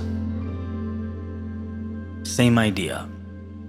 People act in their own self-interest. People can only see what's in front of them. To ask more than that, you're not doing yourself any favors, right? And if that's true, then why would you expect them to see something that doesn't exist? Why would you expect them to feel what you feel? To carry your vision with the same conviction you carry it? The dream was given to you. The pull is yours. So is the responsibility. Not because you're special or smarter, simply because you're the one who can see it. That's the deal. The artist sees the painting before there's paint on the canvas. The entrepreneur sees the company before there's a customer. The writer sees the story before there's a page. You get where I'm going with this, right? Every meaningful thing begins as something invisible. And if you require proof before you move, if you require that consensus before you act or permission before you believe, you'll spend the rest of your life waiting for other people to validate a future that only you can see. You have to learn to trust yourself. Trust that feeling that keeps showing up and the idea that won't leave, the voice beneath all the noise, because one day the world may see it. They'll understand, and then at that point, I'm sure they'll call it obvious. But long before any of that happens, there will be a moment when it's just you and a decision to move forward without certainty, build without applause, to believe before there's evidence. That moment is where every extraordinary life begins.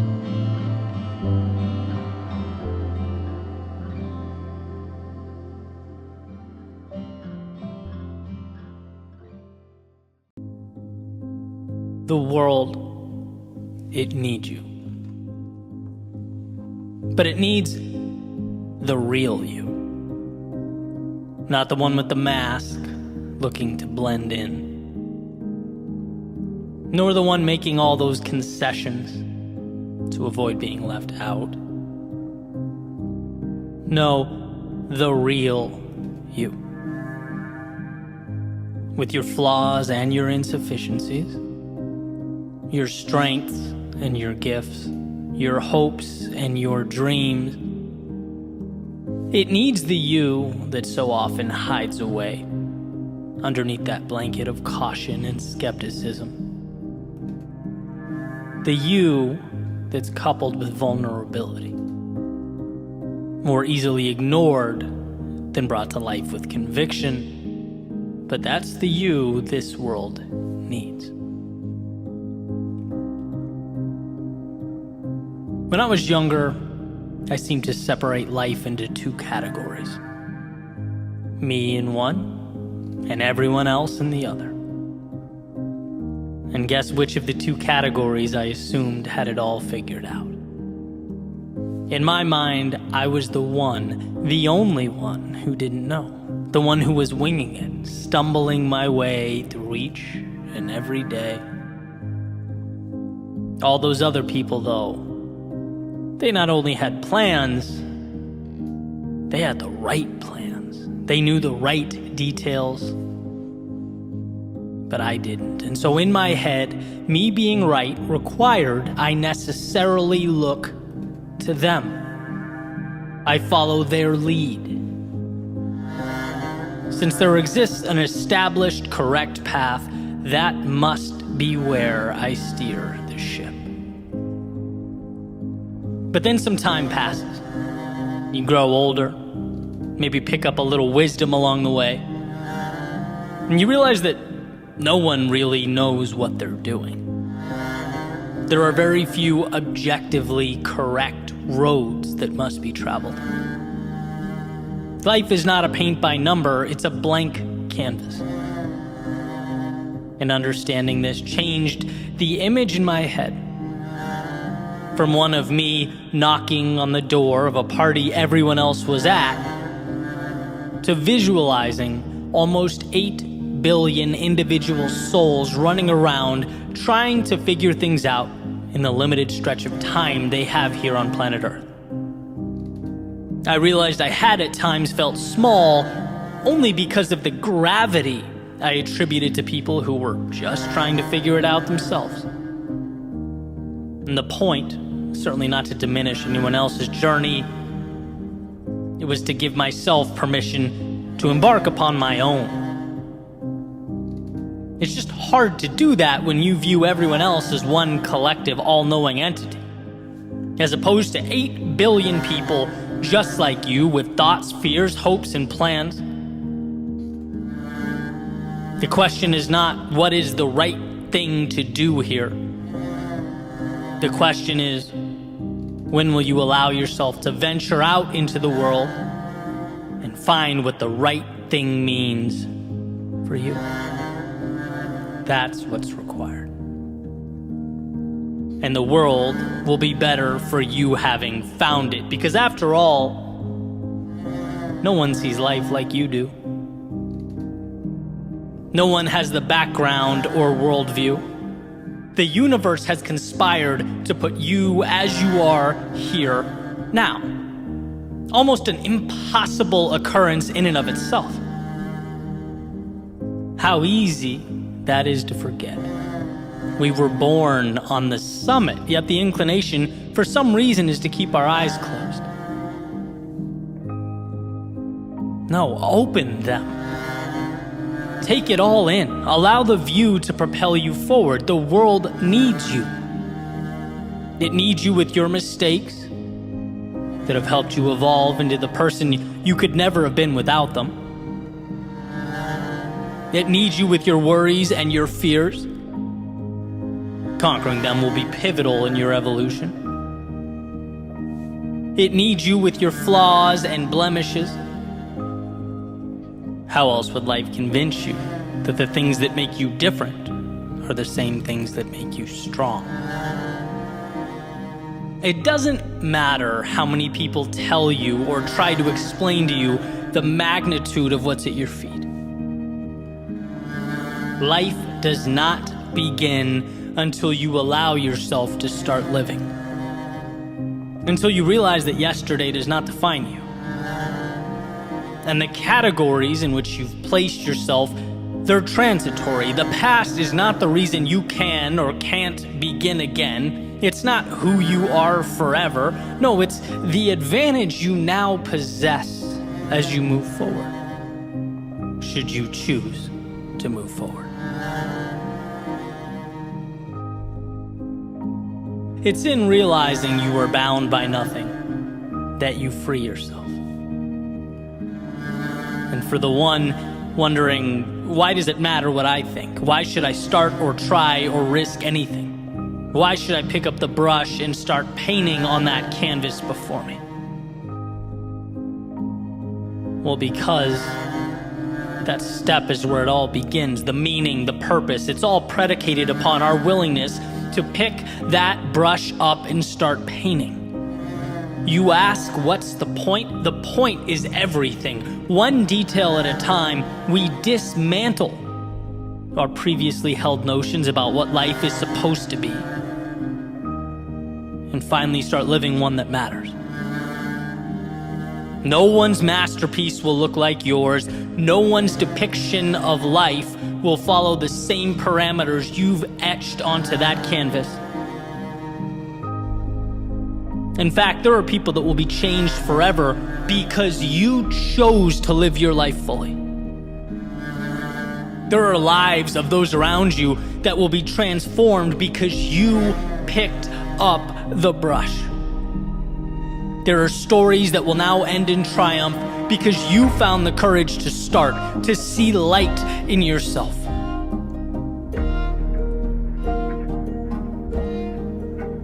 You being fulfilled and the world being better off, they're not two different things.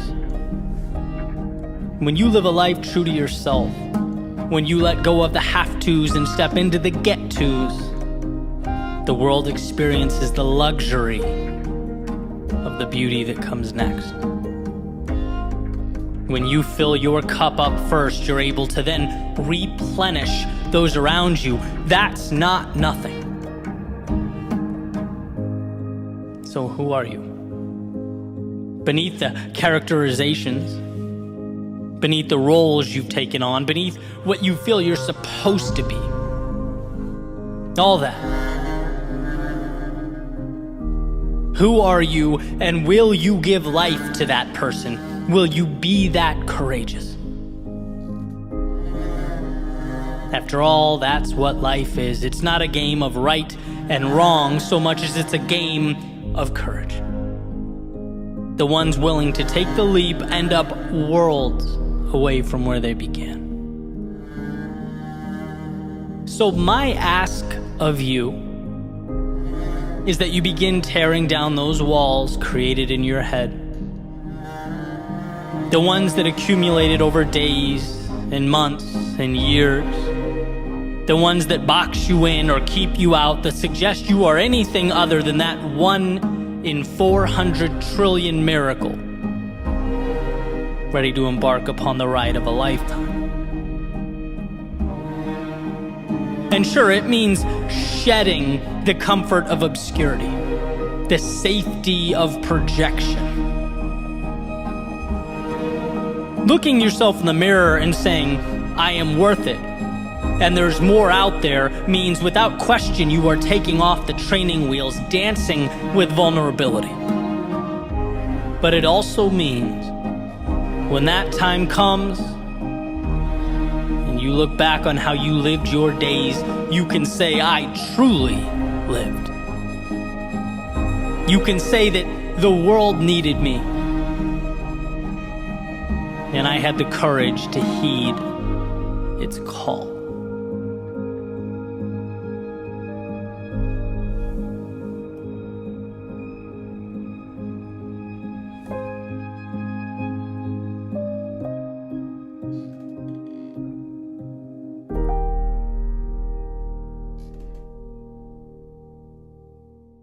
And that is the nature of the game.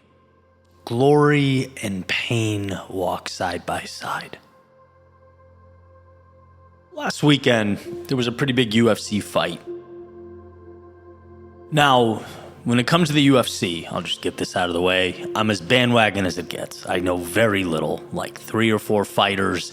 But my buddies were super hyped about it. They got me sucked into it, and it was a blast to watch. I want to share something about the fight, or post-fight, I should say. But you don't need to know anything about the sport at all for this to connect. So hang with me for a second. There was a fighter on the card named Ilia Topuria, heavily the favorite, and ended up losing. I shocked a lot of people. At least my buddies seemed to be very surprised. And, it's one day later, and I want to read you the statement he shared following the fight after the loss. It starts, "Justin," which is the name of the fighter who beat him, "congratulations. You said you'd leave your mark on my face, and you did. You took the sight from my right eye in the first round, and by the end of the second, from my left too. No excuses. I had one of the best camps of my life. I came in sharp, prepared, and ready. Last night was your night.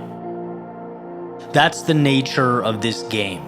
Glory and pain walk side by side. I'll heal, I'll rest, and I'll return stronger, wiser, and far more dangerous. And trust me, this story between us is far from over.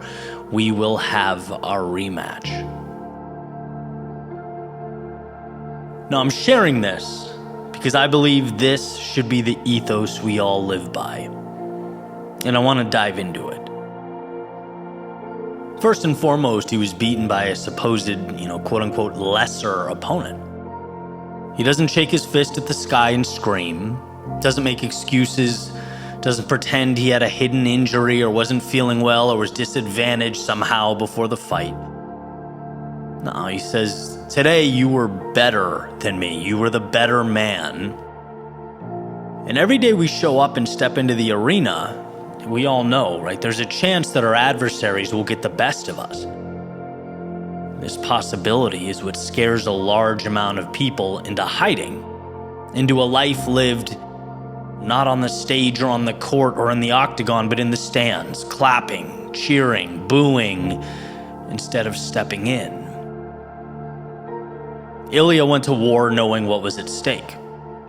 His opponent got the better of him, and instead of deflecting or the inverse, feeling down on himself and his own abilities, he simply acknowledged that every day cannot be your day, and vowed to show up again, better prepared, better equipped, and ready to redeem himself. He says, and this is everything, quote, "That's the nature of this game. Glory and pain walk side by side." In the octagon, it's very easy to understand this. It's literal, physical combat, right? The winner and the loser endure blows to the head, in the body, physical duress, exhaustion, not to mention the training and discipline, leading up to the fight. It's very easy to turn on the TV and visualize that, to connect those dots. The game of life, however, while the exact same, is slightly more subtle. See, when things happen to us in life, it's not our first instinct to close our eyes, breathe, and say, "Hey, sometimes life throws haymakers. It's not personal, it's part of the game." No, we get worked up. We deem it unfair.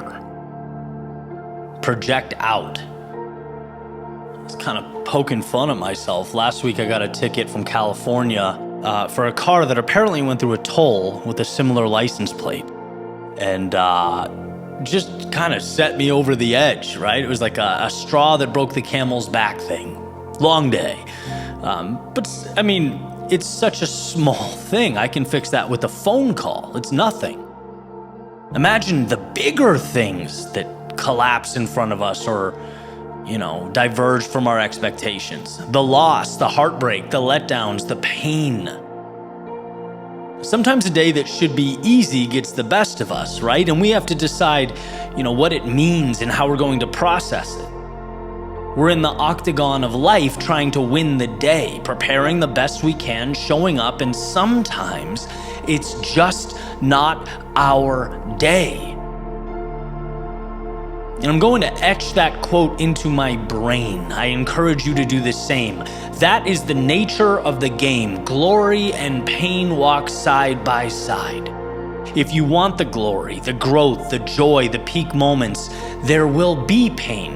There will be suffering, necessarily. That's the contract that you sign. We go to the gym to break our muscles down so that they can heal and grow back stronger. We run to push our bodies, tax our lung capacity so that we can become slightly more efficient next time. We put out first drafts and rough iterations with our businesses and social media accounts and careers so that we can find the imperfections and work on them and improve and grow. So many of us get it wrong, backwards even. Pain is not the thing we avoid. Pain is the price to get into the show. Pain is what a life well lived costs. Pain is the seed that ultimately becomes glory. Some days will be victorious. They will be fully and entirely yours. Celebrate them. Work so that the space between them becomes less and less. But on the days that the adversary wins, the villain gets away, or the carefully thought out plan dissipates like sand through your fingers, let's commit to a path of not taking it personally or projecting out, but instead to tipping your cap and saying, you may have gotten me today, but you just wait. Just wait for my return, because I won't be the same. In fact, this is the last time you'll witness this version of me. Pain and glory walk side by side, and I will forever dance with the former in order to create a life worthy of the latter.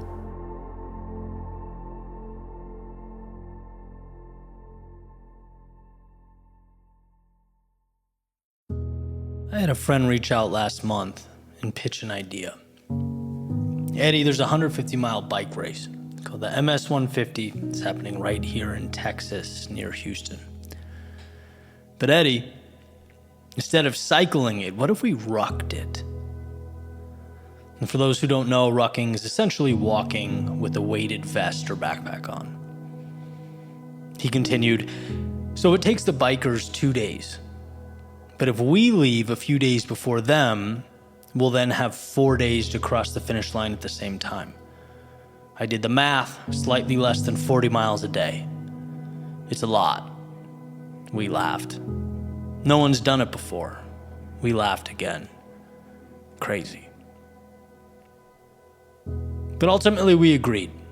Partially because he's an amazing dude, and partially because I know that the best experiences of my life have all been born of seemingly spontaneous ideas with people I cared about that pushed me further than I knew I could go.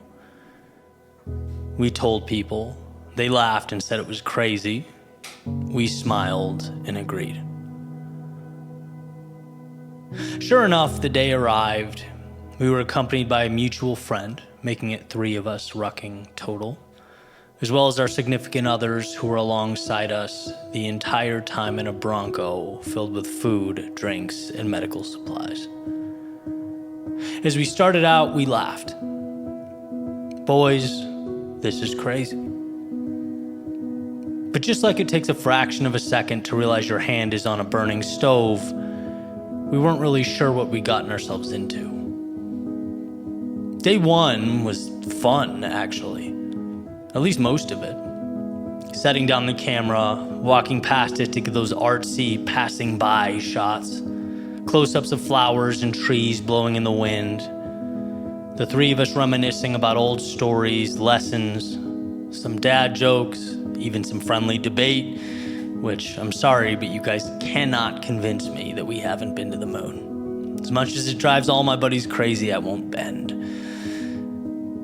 But onward we marched, and erosion is subtle, like waves washing up on the beach, except it was the erosion of mind and body. Hot spots under the feet materialized, becoming blisters, becoming open blisters. The sun beaming down began to take its toll. And as it set, we realized we still had 10 miles and it was just day one. It was now evident that we had entered the cage with the beast we underestimated. And for context, I've run quite a few ultra-distance races in my life. Done the Keys 100 a few times, as well as unofficially twice. Ran across Arizona, Texas. I've run a few halves. The endurance space is not new to me. This type of pain was not new to me. And still, this was the hardest thing I've ever done, by far. To move consistently with weight, just a different ballgame. We're crazy, man, I'd say. Crazy, Keely would reply with a laugh. Eventually, we wrapped up, collapsed into the Jeep where the girls met us with blankets and electrolytes. Crazy, they'd say. You guys are nuts. Day 2 was even harder. And I won't get into every little detail here, right? But swollen feet, blisters, chafing, overall fatigue, you get the idea. Each day seemed to get harder and harder until we approached day 4, the final day. Let's fast forward. It's 2 a.m., 2 hours to go, on a freeway that stretched the entire way to the finish line at College Station. My situation was so bad, I was basically walking bow-legged like a cowboy. Step, step, step, step. I could focus on nothing, big picture, nothing else. And then somehow, like all things, it just ends. Even the things you didn't think ever would. And the second that finish line was in front of us, there was a monumental relief, to the point that all I could do was cry. And I mean weep like a baby, delusional, exhausted, and overtaken by the understanding that I just did the hardest thing I've ever done in my life. Despite the lightning bolts I was feeling pushing up my body, I was basking in a euphoria that money cannot buy. It's virtually unobtainable without a march of this magnitude. I was higher than I'd ever been immediately after being lower than I'd ever been.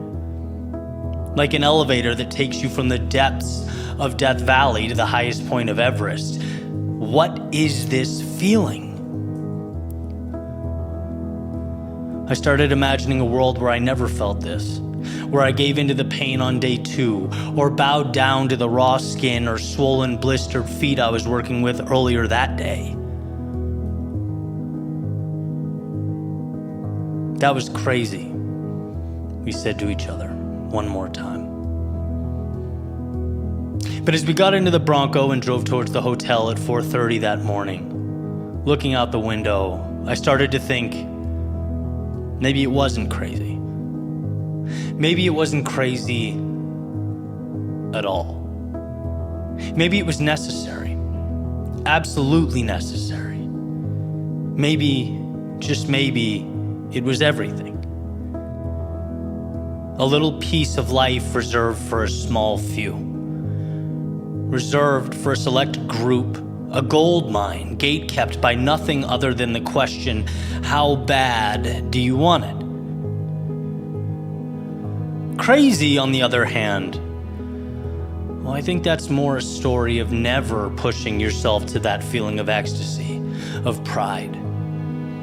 Perhaps crazy is having a Ferrari in your garage and never taking it for a spin, never pushing the pedal to the floor.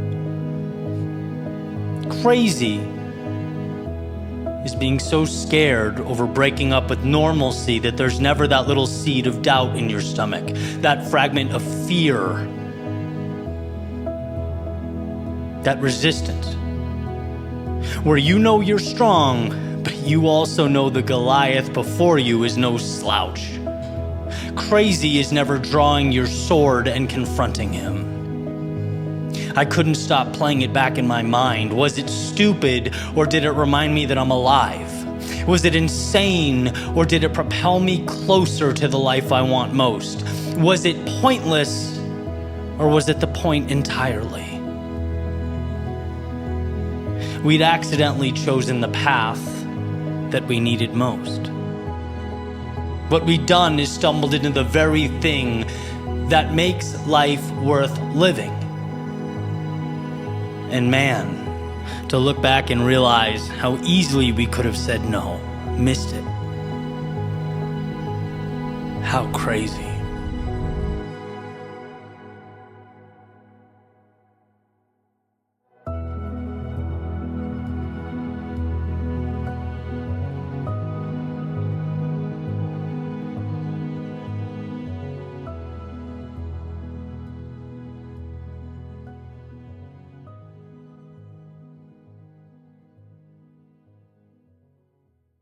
If this were my last time picking up a pen, turning thoughts to words and words to sound waves, what would I want most to say?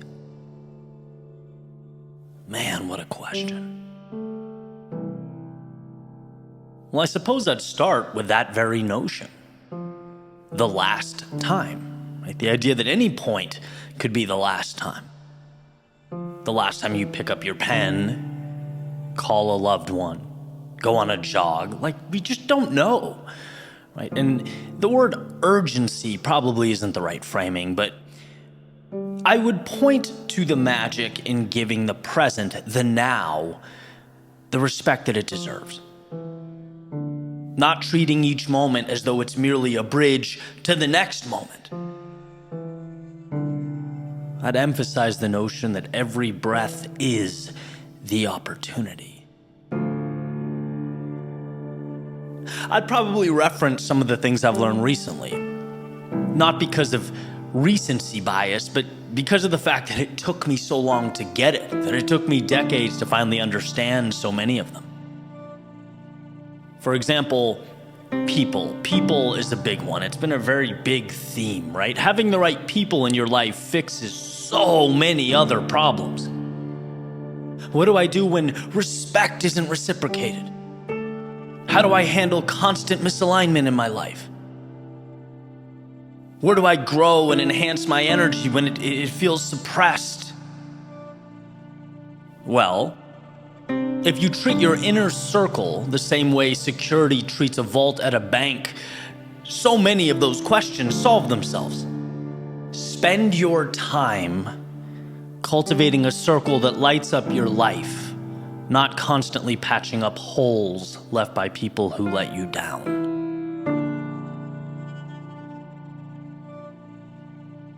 Let's see, I'd suggest a perspective shift, a very specific perspective shift. See, we look at life through a personal lens. We see the world as we are, and that makes sense. It's logical.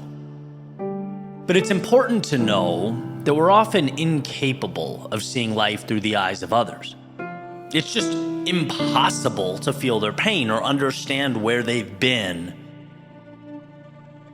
I've come to this recently as, there are just people in my life that I'd swear to you are angels.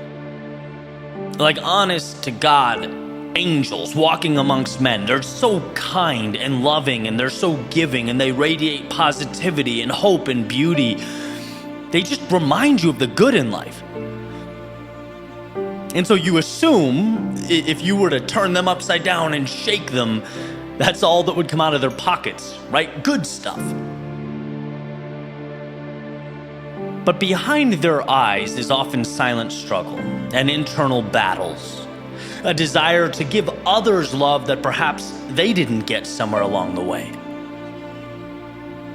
Look, I'm not saying this to be a downer or to turn an objectively good thing into a sob story. I guess I'm just suggesting that you take care of the angels in your life. Sometimes their wings are the heaviest.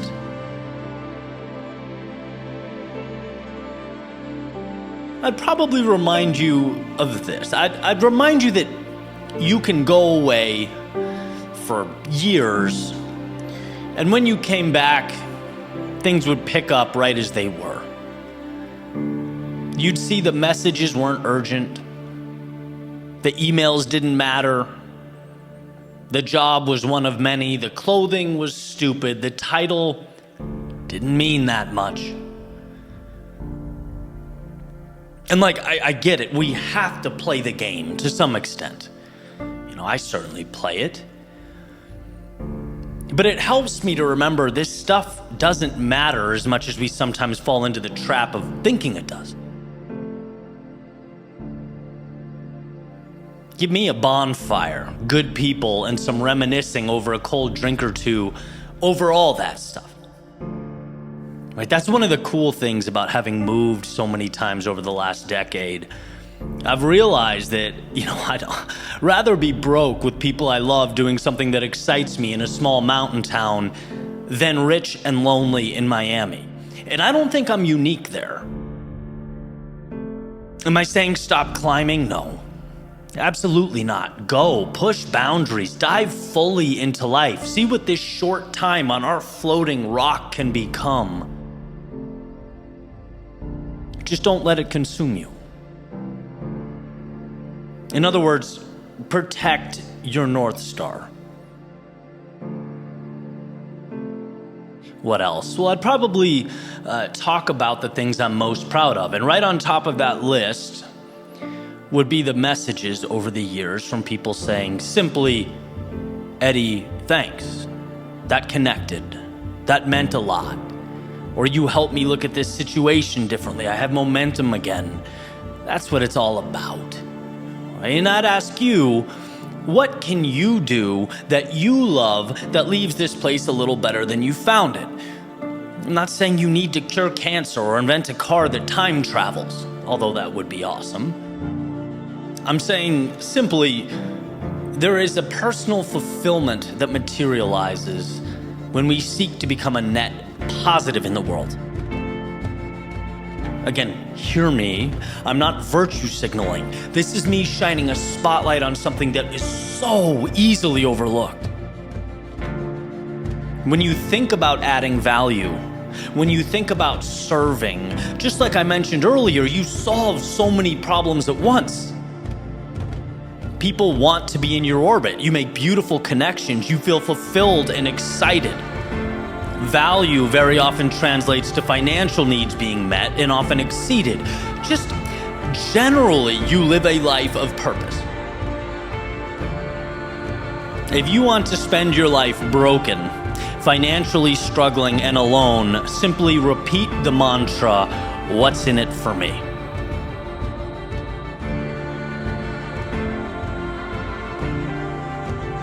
I'd also think about the seasons of my life. I'd think about running around, partying in college, squeezing every drop out of Friday and Saturday night, saying never again on Sunday, going to work Monday, then counting down the days until Friday. I'd think about the artist in me that pushed me down a road I couldn't have even imagined. I'd think about the times I got too conservative with my ambitions and forgot who I was. I'd think about the times I linked with the wrong people, the times I found myself lost, the times I was on top of the world. I'd see that it all mattered. It was all necessary. In fact, I could easily trace the best of times to the seasons I would have, while in them, deemed the worst of times. It's all one giant roller coaster ride. The pain always becomes a seed planted into the earth, waiting to sprout into something better.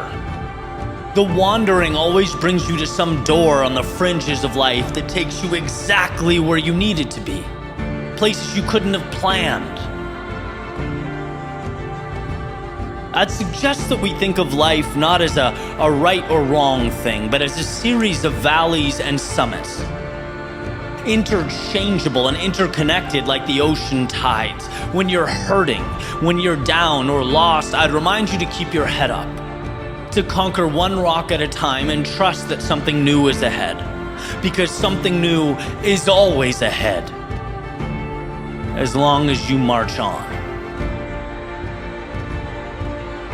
If this were my last time picking up a pen, turning thoughts to words and words to sound waves, I'd encourage you to pick up your pen, to tell your story. For younger you, present you, and older you. For the ones you love, the angels in your life, and even the passers-by you've never met before. I'd encourage you to fight that little bit of resistance in your stomach that wants you to stay small, that says there's no need to go or try or begin. I'd say there's a version of you that can light this place up. I'd say there's a chapter ahead that will leave you breathless. There's a journey around the bend that can become a map for others, a door for the new possible. There's a wilderness in need of the courageous, those willing to point their compasses towards the horizon and explore.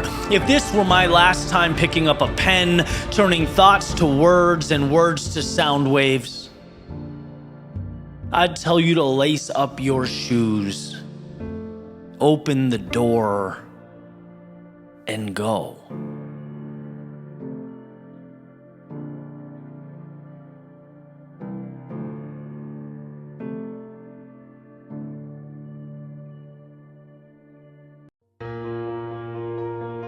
Every morning when you wake up, you are living moments you will never get back. You're breathing air you'll never breathe again. Time is our most precious commodity. And what we do with it is everything. It is your one opportunity to embrace the best gift you will ever receive. And every second sees a little more slip away.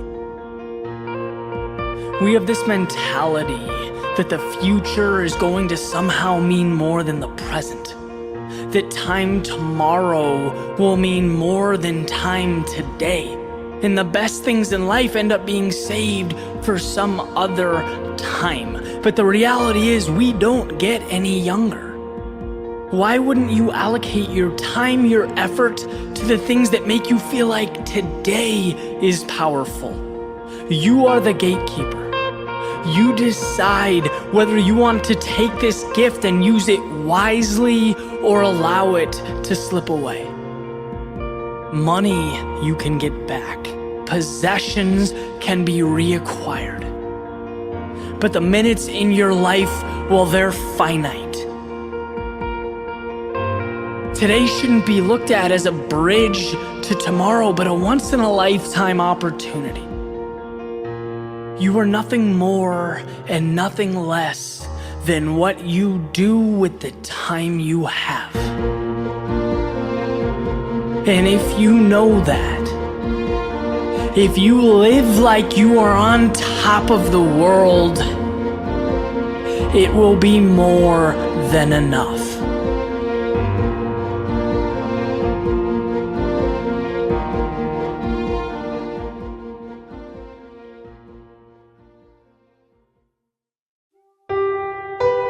A fire doesn't just appear. It isn't born out of thin air or imagined into reality. It begins with a spark, a belief. The notion that something can be accomplished long before it begins to materialize. Belief is looking at the pieces around you and understanding that in one way or another, they'll all come together to create the outcome that you want. It's the backbone of any pursuit, because you're taking the unknown and you are knocking it down a peg. Standing up to the fears, the doubts, the demons in your head. When we fail, it's because we believe that our obstacles are bigger than us. We succumb to that reality. But when one understands that belief, the very same thought process that can be our greatest detriment, is also our greatest asset, we become limitless. If you know you're going to cross a finish line, if you're certain, if you can already see it, everything else becomes trivial Nothing is debilitating, nothing is game-ending, because you'll get around it. You know who you are. You know where you should be. That is the most challenging part. Once you're certain of that, it's simply a matter of putting one foot in front of the other.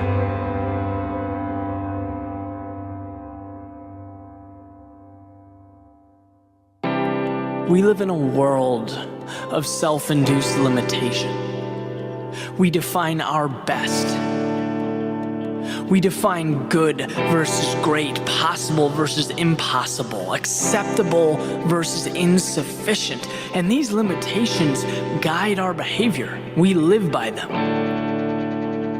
Our understanding of limits paves the way for our reality. Once we define something as our best, it becomes our summit. Once we label it as crazy or far-fetched, we turn our backs on it. But here's a beautiful truth. There are no limits in everyday life unless you place them there. You don't have a true personal best because you can always be better. There is one way or another a route to achieve anything you deem worthy of achieving. The key is not seeking to define excellence, but to be continuously seeking progress. With that mentality, you'll see that there is always a next level, and it's always within reach.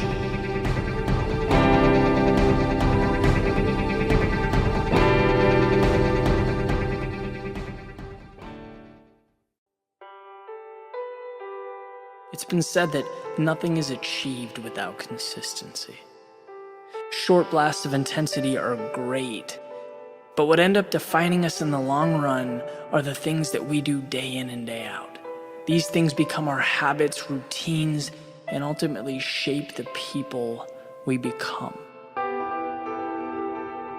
A lot of attention is given to the home run, obtaining that monumental result without understanding that the big things are simply comprised of smaller components. Little pieces of paper that stack up every day, bricks that are laid down one by one. You can't see greatness happen because it's not instantaneous. It's not done in a weekend. But it is present, and it's present every single day. A building we walk by is comprised of thousands of individual parts. An all-star that knocks down a three-pointer has taken that shot hundreds of thousands of times. A CEO has studied his or her particular field to an extent most people couldn't even comprehend. People don't see consistency. They see the outcome of that consistency. And while there's nothing technically wrong with that, it's only part of the equation. And that's my message today. These accomplishments, just like any others, they take effort, distributed and routinely implemented every single day. And this consistency is what gets you the larger than life result. It's what constructs your victory. Not once in a while or when it's convenient, but making incremental, manageable progress every day. And these days become the foundation that you stand on. One is not worth more than another. To get the big result, every single small step is imperative. Every move forward is your home run.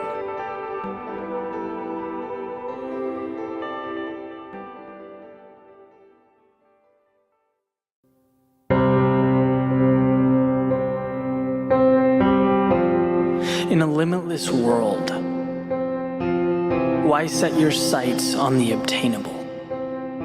The prize within an arm's reach. Why not think bigger? Our expectations are the foundation for our accomplishments. The target you aim for is more than likely going to be the target you hit. Which means it's quite possible to do exactly what you set out to do and still drastically underachieve, for the sole reason that you are worth more. You are capable of more than you give yourself credit for, but like anything, if you don't recognize and do something about it, the impact will be minimal.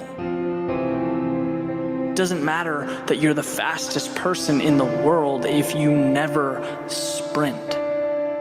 It's impossible to stumble into excellence.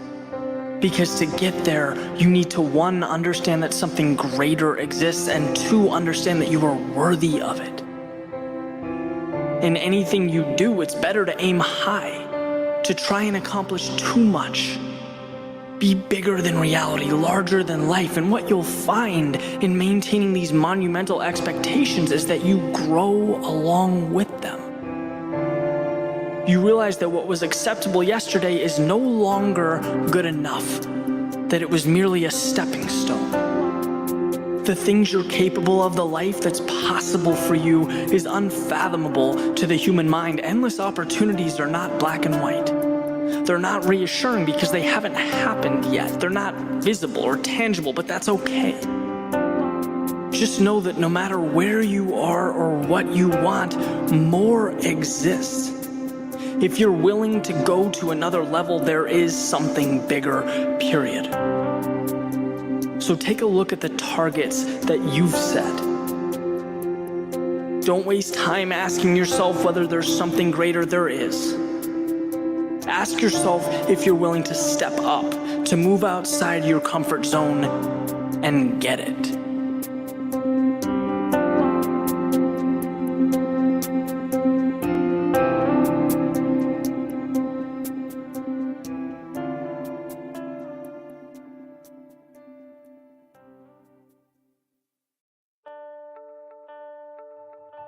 How many revolutionary ideas were never brought into existence?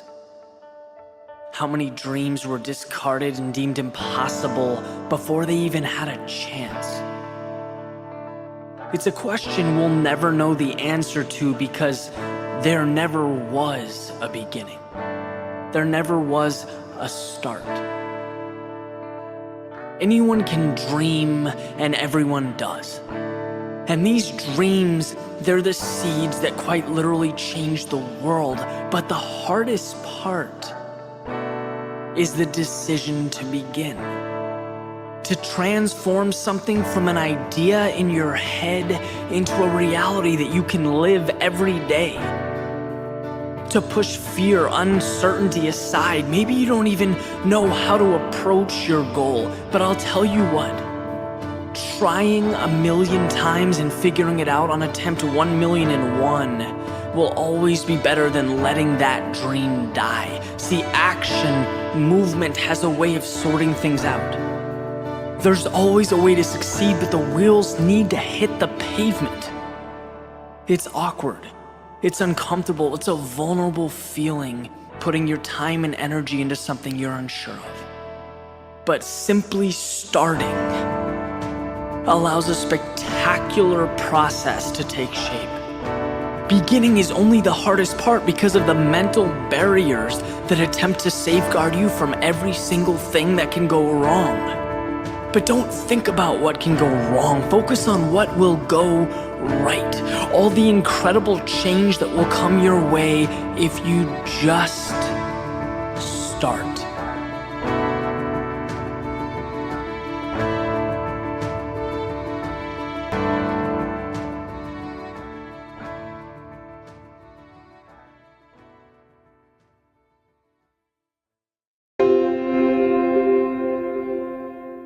I don't think it's any secret that life doesn't always go the way we drew it up. It's great to have a game plan, but it's just as important to be practical with regard to life's ups and downs. Success lies not in the ability to get everything right the first time, but to adjust. We can't afford to be one-dimensional with our pursuits because the second things go wrong, we panic, we go into emergency mode. Life only begins to make sense when we learn to expect those twists and turns. teach ourselves to adapt, move forward despite their occurrence. This brings to light a very important truth. It is not the road ahead that determines your fate.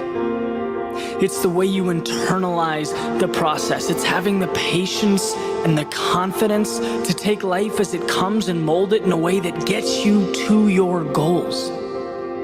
As long as your wheels don't stop turning, you are never stuck. As long as you are willing to adjust, there will never be an end in sight until you put the stake in the ground and declare victory.